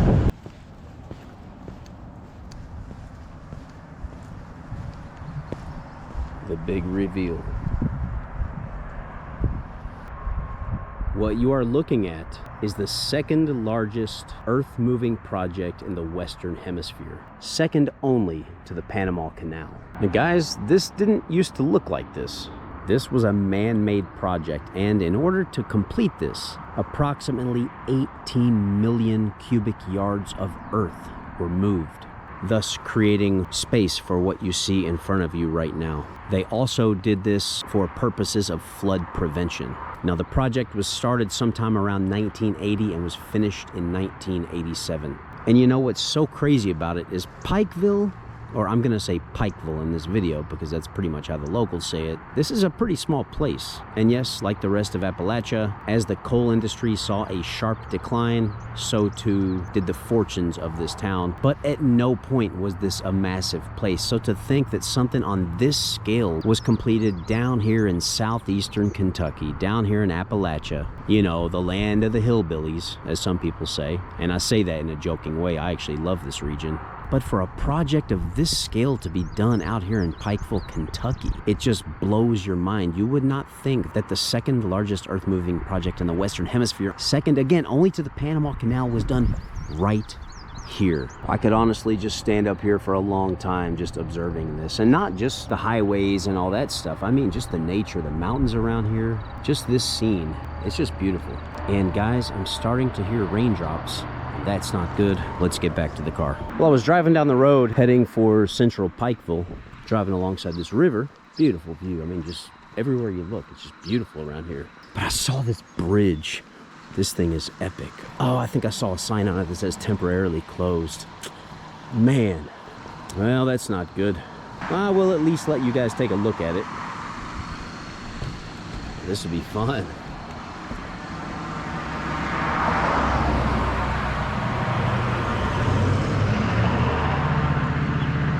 All right, now we're down here in central Pikeville, and check that sign out. Historic McCoy House. Now, some of you all are already gonna know, but some of you probably won't. But you've all heard of the Hatfields and McCoys. Well, a lot of that story took place right here. And in fact, the McCoy household is just right around this corner. Well, here you go, guys. The McCoy house. After the Hatfields burned the McCoy home on January 1st, 1888, Randolph and Sarah McCoy never returned to Blackberry Creek. The governors of Kentucky and West Virginia urged them to move away from each other, and they purchased this house near the riverbank on East Main Street. Well, this is the 8th stop on my grand Appalachian tour. Each town has its own feel. Of course, they all have similarities. I mean, the one thing is they're all like 200 years old, all the places that I've been to. But some are tiny, some look kind of abandoned, and then some look surprisingly nice. Like Harlan, for example, that looked surprisingly nice. And Pikeville, so far during my trip out here in Appalachia, of the 8 places I've been, I'm tempted to call this place the gem of Appalachia, because this place feels like it's doing quite well. I mean, of course, it took a huge hit due to the decline of the coal industry. But that being said, it still looks like it's doing quite well. Nice homes, lots of businesses, nice looking infrastructure, a lot of nice vehicles around. Everything is kept up really well, very nicely maintained. Good restaurant selection. So for me to say that I'm impressed by Pikeville, that would be a big understatement. This is way nicer than I expected, and by any standard, this is a nice area. It's a beautiful area surrounded by mountains. It keeps the simplicity of a small town feel. The locals are nice. Not a whole lot of BS or pretense around here. I'm just loving it down here, guys. If you get the chance, you might want to consider a visit. Hey, just saying, just saying. All right, looks like we're coming up on what appears to be probably the main road running through town, or at least maybe historically the main road running through town. It's definitely got that old timesy kind of feel to it. All right, here we go, guys. Feels like we stepped through a time warp and we got whisked away to the early 1900s. Just try to imagine what this would have looked like in its heyday when every place was filled. Probably shops on the bottom, probably some apartments up top. There was hustle and bustle everywhere. We got a little daylight left.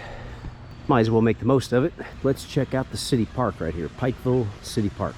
Looks like a quaint little clean park. See some people over there playing and hanging out. Oh, just some kids at the playground. That's a nice little park. Small right here in the heart of town, but very clean. You got tables, hang out here with your friends, have a coffee. All the locals, because they all know each other, they could sit and probably gossip about each other. Yeah, this is actually a really good park. They've got lots of benches, lots of tables. It looks like a really fun play area for kids. I mean, you got that there and that over there, so that would be like a heaven for kids. Vending machines, just pristine, not a piece of trash anywhere. Everything's in great condition. And then you look back in the distance and you've got amazing natural scenery. You're surrounded by mountains. Yeah, good job, Pikeville. What can I say? I'm impressed. And does my opinion really count? Well, I guess it depends who you ask, but I can say that I've been to a lot of places and a lot of countries, been to a lot of towns, a lot of cities. So I guess that gives me some perspective.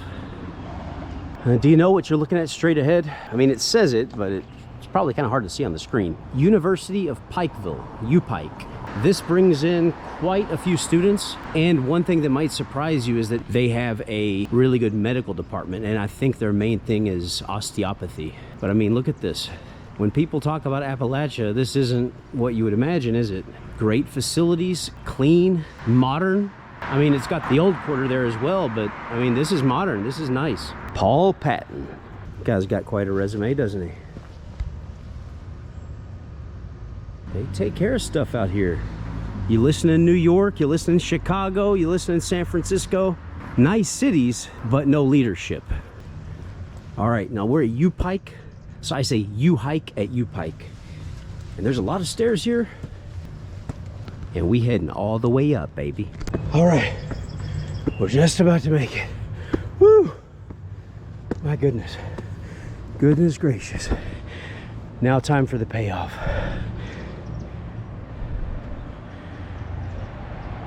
With a staircase like this, there would be no excuse to have any overweight students at UPike. It's a nice looking campus. Very nice. Peaceful, wide open. Deadly stairway, but great exercise opportunity, a mandatory exercise opportunity. They probably got elevators and stuff the students know about. Just skip that daily workout.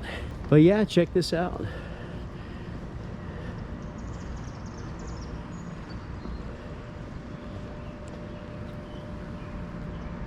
There's a restaurant up there on the corner. Looks like it would be a pretty good place, restaurant with a bar in it. I've seen a couple restaurants, but most places are closed because it's a holiday weekend.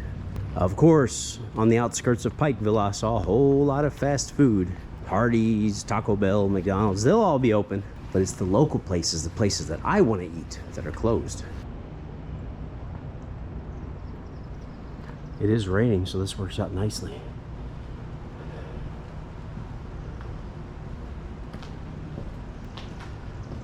Umbrella Alley.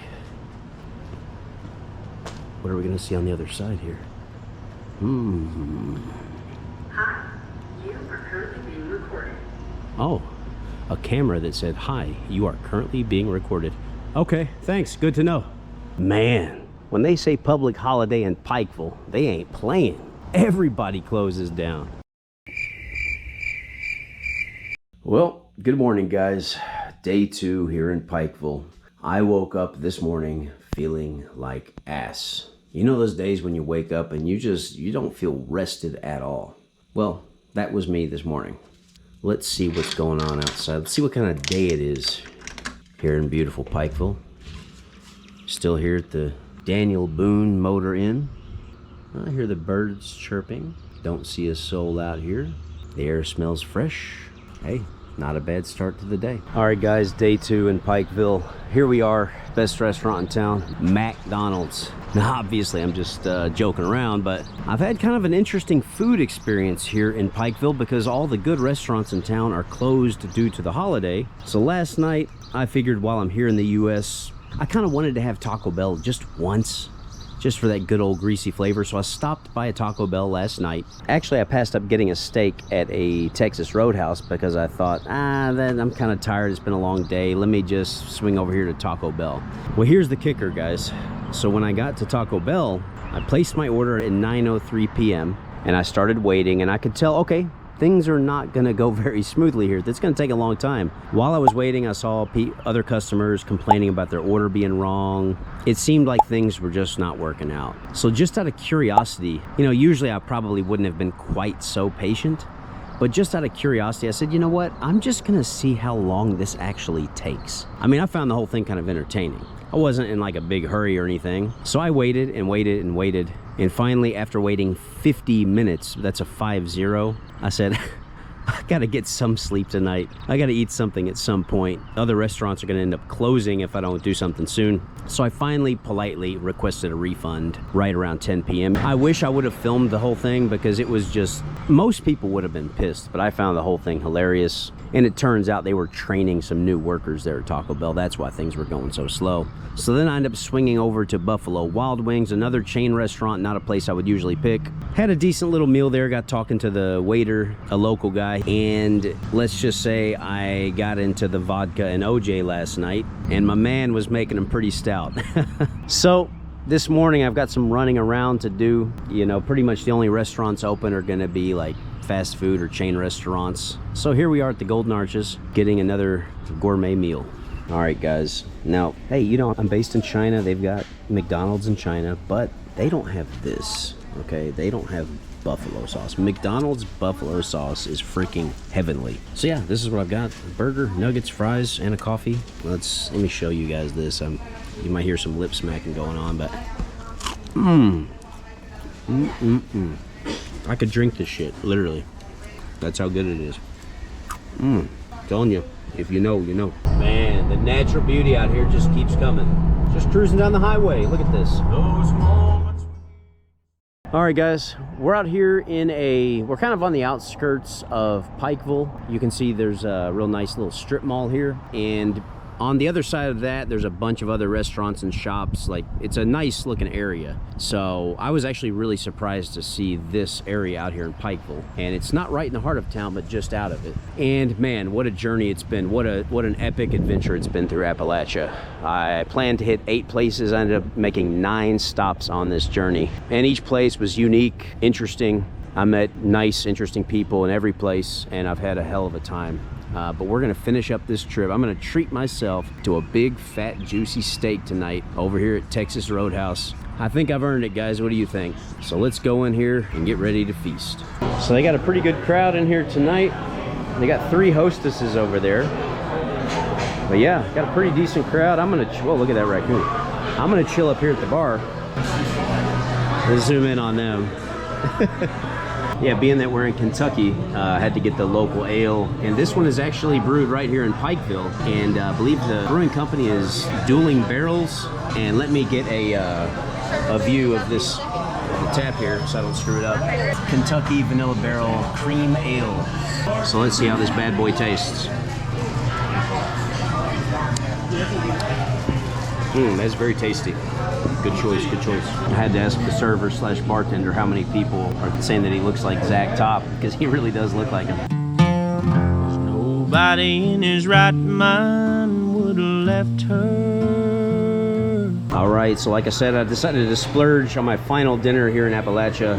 I've got a 12-ounce ribeye, loaded baked potato, green beans, rolls, and a big beer, and that's not gonna be the only one. I'm determined to finish it no matter how bad I feel. Well, believe it or not, I polished off that dinner, and this is the second beer, and these things are good, but they're not cheap. Well, after that massive steak dinner, I'm feeling kind of sick right now. It was delicious, but I overate, as I knew I would. But while I was eating, I met, I would say, probably the coolest couple in Pikeville. That's right. You know, a lot of people around here have been telling me that there was a really bad flood this year, and you all were here, you experienced it. So I wanted to just ask, you know, what was that like? You know, I guess you could start. In February of this year, 2025, much of this greater Appalachian region was hit by severe flooding. Pikeville was hit very hard by the floods, with several people losing their lives and tens of millions of dollars in damages. To complicate matters further, just after the floods came, a snap of winter weather hit the area, making things even harder and further delaying power restoration for many. Yeah, well, it affected my house pretty bad. My neighborhood, it was once a lake, it turned back into a lake. So it was really awful. A lot of businesses, a lot of houses were affected, and our economy isn't the best in the first place. So that really like shook our world up, and it happened so fast. Nobody ever expected it. But there was something amazing that came out of it. The community came together, churches, people came in from all over America to come help us and everything. So it was really great to see that part of it, and that's what I love most about living here is the community. They always show up, they pull together. We get through everything together, really. Yeah, there was so many great people that stopped by. People dropped off gift cards, they brought food, they gave money, any supplies, cleaning supplies, things like that. Even just like our university we go to, a couple days after the flood happened, we had junk pretty much kind of piled up that we had to get rid of because it got flooded. And there was almost, I'd say there was 50 people from the university that stopped by just with all those hands and moved the junk out into dumpsters, which took a huge load off of our back trying to fix her basement. So yeah, the community's great. Yeah, and so you all are locals here, right? Yep. Yeah, born and raised. For people that are in your age group, like roughly how old are you all? I'm 22. 21. Okay, so you're in early 20s. What do people around your age usually do here in Pikeville for fun? Let's keep it family friendly. Yeah, here. we'll keep it friendly. There's the biggest thing around here, I would say, would be riding, like going mudding, riding, like side-by-sides, four-wheelers. There's also a lot of fishing, hunting, really anything outdoor. A lot of people spend time with family too. Like you're always at with family from here. Awesome. Well, Tyler, right? Yep, Tyler. It was really great to meet you tonight, man. And your girlfriend's name is? Kylie, nice to meet you too. You too. I've had a great time here in Appalachia. This is like the last segment I'm recording here. It's been memorable. It's been an epic experience. And I'm ending it here with you two tonight. Tomorrow morning, I'm out of here bright and early. So pleasure to meet you all. Yep, thank you. Good morning, guys. That was my last sleep here in Appalachia on this basically week-long tour. Well, it's about 6 a.m. and I'm just getting up. I've got to drag my butt out of bed. I'm feeling kind of groggy, but it's not anything that a nice hot shower and a hot cup of coffee won't fix. Let's see what kind of weather we're looking at today.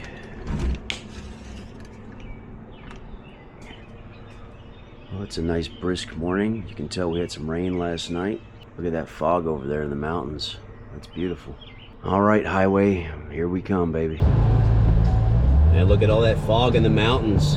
What a sight. That's pretty. Well, I dropped back by McDonald's this morning just for coffee and a little snack for the road. But actually the main reason I came in here is because yesterday I met this elderly lady in here named Edna. And she reminded me so much of my late grandma. She was so sweet. She was like an angel. And I was hoping she'd be in here because I didn't get her on video yesterday. I knew she wouldn't be comfortable, but I should have at least, got a little clip of her, just got her smiling. But I was hoping she'd be in here, and I wanted to give her a hug before I went. So I got my food. The waitress remembered me from yesterday, and she's real close to that lady Edna. So I dropped by. I figured the next best thing would be to write her a little note just to let her know I didn't forget about her. And this weird guy with a camera is thinking about her. Well, hopefully that'll bring a smile to her face. She's in her mid-80s, and she's lost her whole family. She comes in here like all the time, so I think this will do the trick. I just want to bring a smile to her face.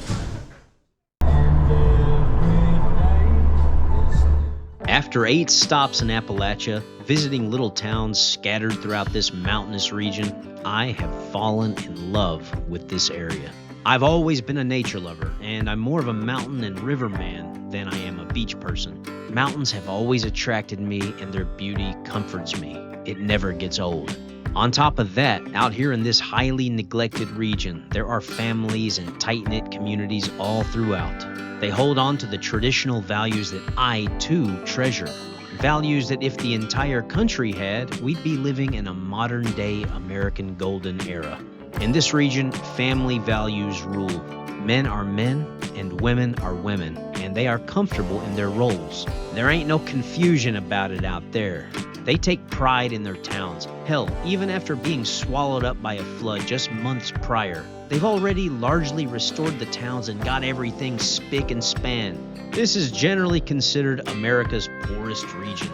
But isn't it kind of funny how it's also one of America's cleanest and friendliest regions? They take pride in their country and they represent true American values and the true American spirit.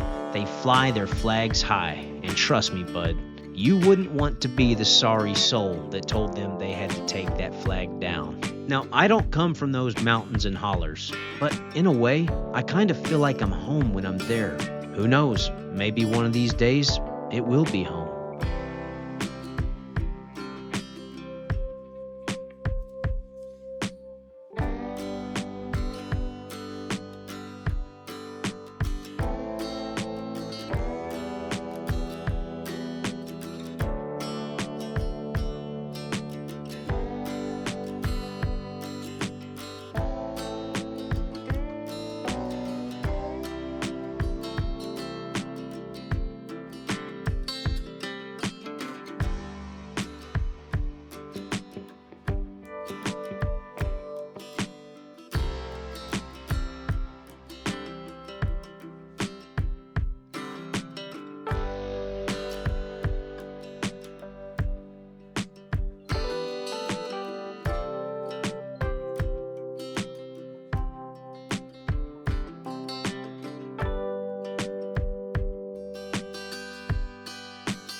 Man, the natural beauty out here just keeps coming. Just cruising down the highway. Look at this.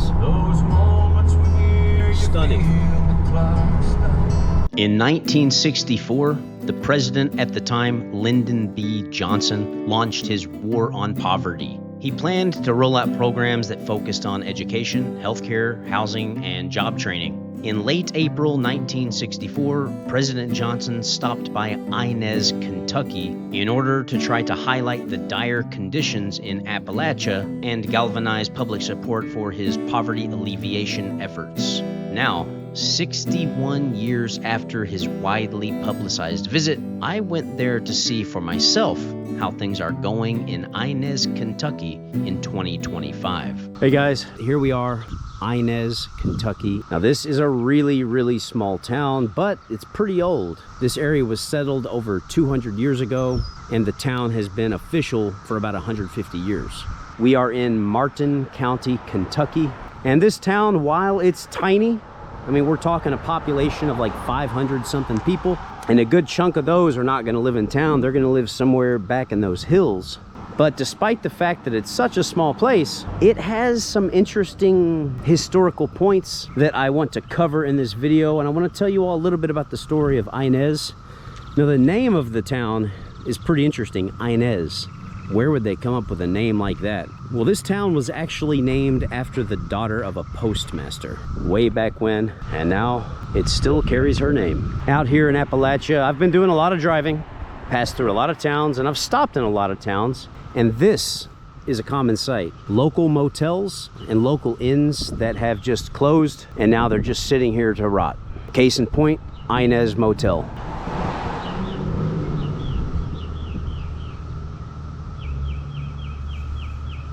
Now, if we're to believe this sign, there should be quite a few businesses over here, okay? Main Street Cinemas, we've got an arcade, fitness center, and so on. So let's go check it out and see which of these places are still open. I love it out here. You're never far away from the mountains, anywhere you look. Well, wait a second. Maybe this theater's actually open. Tom Cruise Mission Impossible movie poster, Final Destination, The Last Rodeo, and Lilo and Stitch. These are all recent movies, so I'm guessing this place is open. Of course, they're going to be closed today because of the holiday. Everything's closed. You didn't do it, sir. I think she did it. I saw her do it. I think Yeah. she did. I saw her throw a bubblegum wrapper on the ground. I think there's a $500 fine for that, man. That's my money home. Are you all locals by any chance?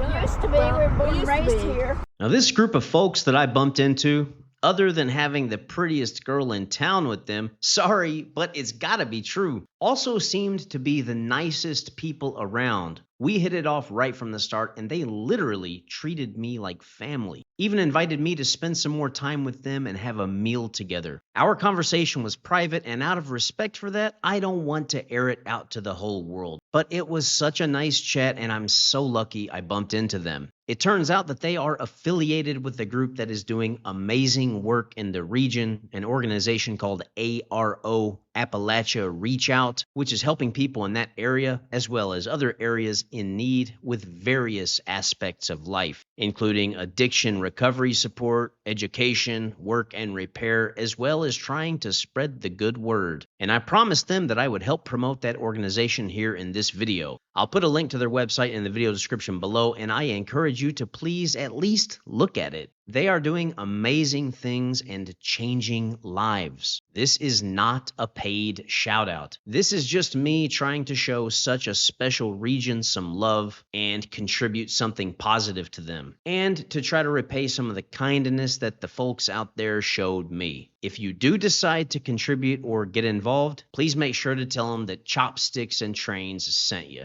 That's my only request. I just came in the local gas station to get some coffee because everything else is closed, and I was just informed that Oliver Anthony, who I'm sure a lot of you all know, he actually came here to Inez and put on a show just a few days ago. Oh, wow. And I just met a local guy here who I was chatting with, and so what's your name, man? Johnny Jude. And are you from here locally? Yes, lived here all my life.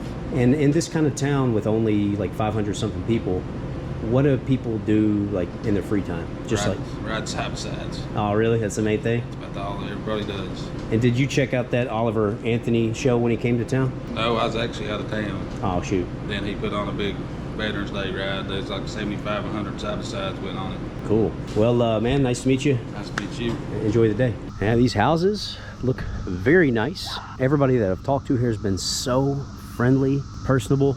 So I don't know what this place would have been like before President Johnson came here in the 60s and declared a war on poverty. And I know people are still struggling out here. There just aren't the jobs out here.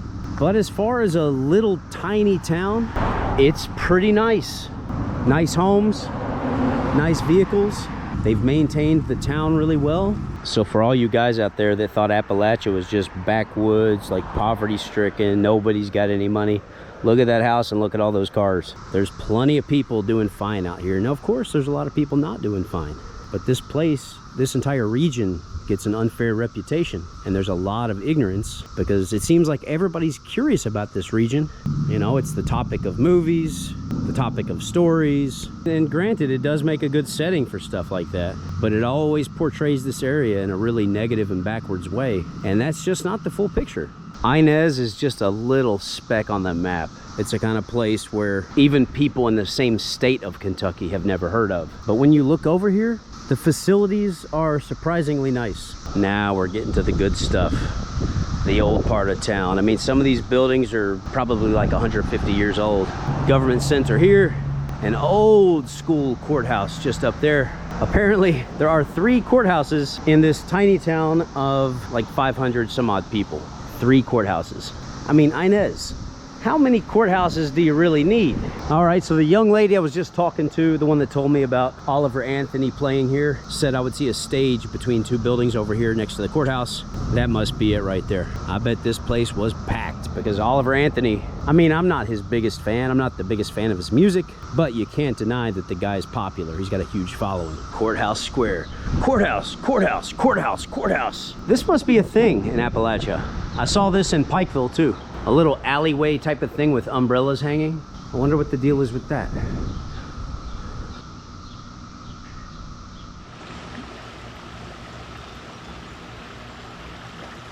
Now, like I mentioned, Inez is in Martin County.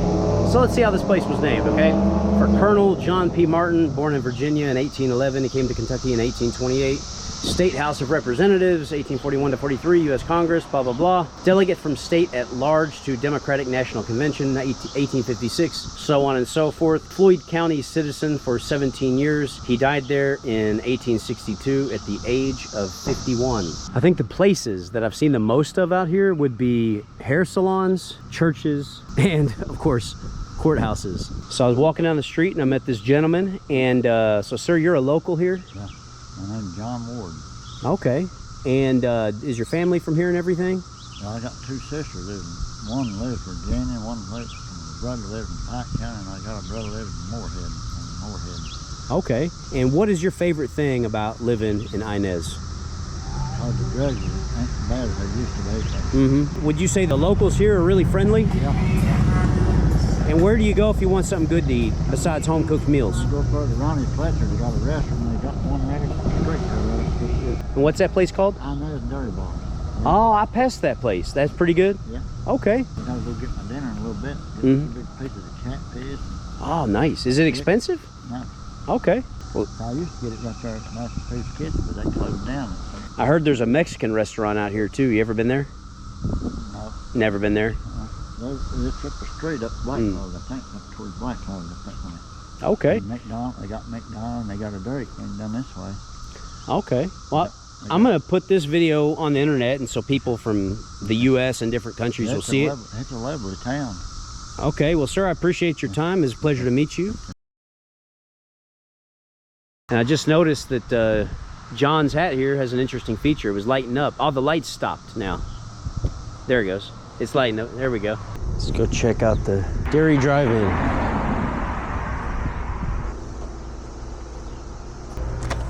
Hey, how you doing? Let me get a strawberry shortcake, please. That'll be it. Thank you, sir. That looks good. Now, this is pretty cool, just sitting out here. The weather is so nice. Sitting here at a picnic table in a little Appalachian town, having a strawberry shortcake. They put ice cream in it here, which I didn't grow up having that with a strawberry shortcake. It was just shortcake, strawberries, and whipped cream. But if they want to throw a little ice cream on there, I'm not complaining. It's a tasty treat.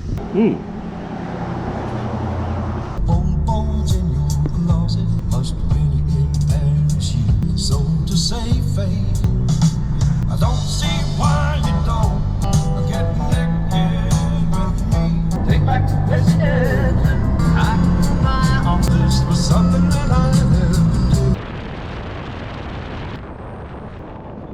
do. Some of the locals there in Inez told me that if I come out here, I'm likely to see some wild animals.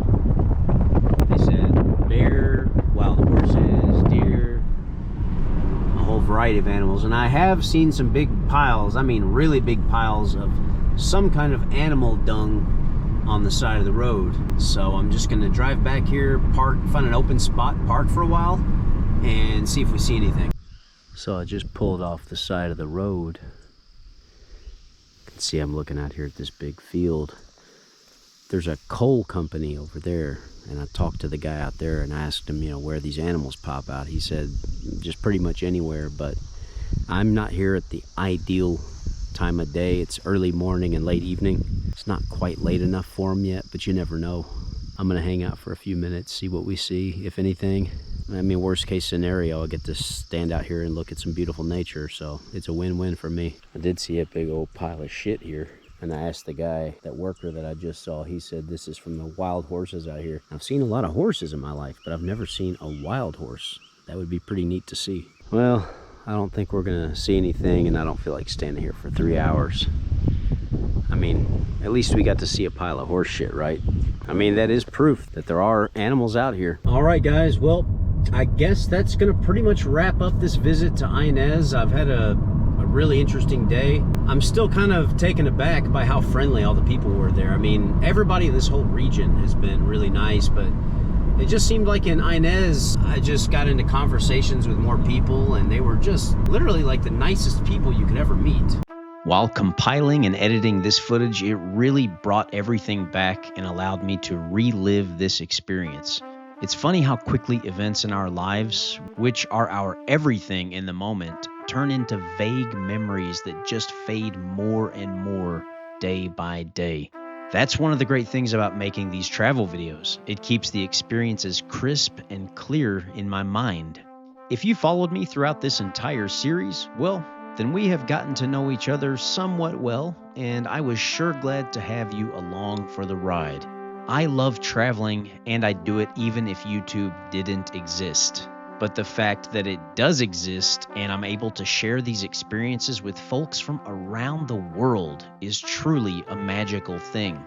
When I'm on the road, I'm thinking about you all, the viewers, and knowing that you'll be tuning in helps motivate me to really try to get to the most interesting places and learn as much as possible about them so that I can present something comprehensive, fun, and informative to you all. If you're a new subscriber or viewer, I hope that you'll continue to follow my journey. It's the journey that never ends. These travels aren't cheap, and the vast majority of the expenses come out of my own pocket. If you'd like to support the channel, whether it's $1 a month or $10 a month, it would be greatly appreciated. Appalachia, what an amazing time we had. This chapter has come to an end, but the best part about that is that a new chapter will soon be beginning. And trust me, my friends, the best is yet to come. A special thanks to all the people I met in the region, to those nice folks who spent a few minutes talking to me, just some random stranger, and making me feel welcome. I really appreciate that. I hope you all enjoyed the journey and buckle up because there's a whole lot more to come. Stay happy, healthy, and blessed.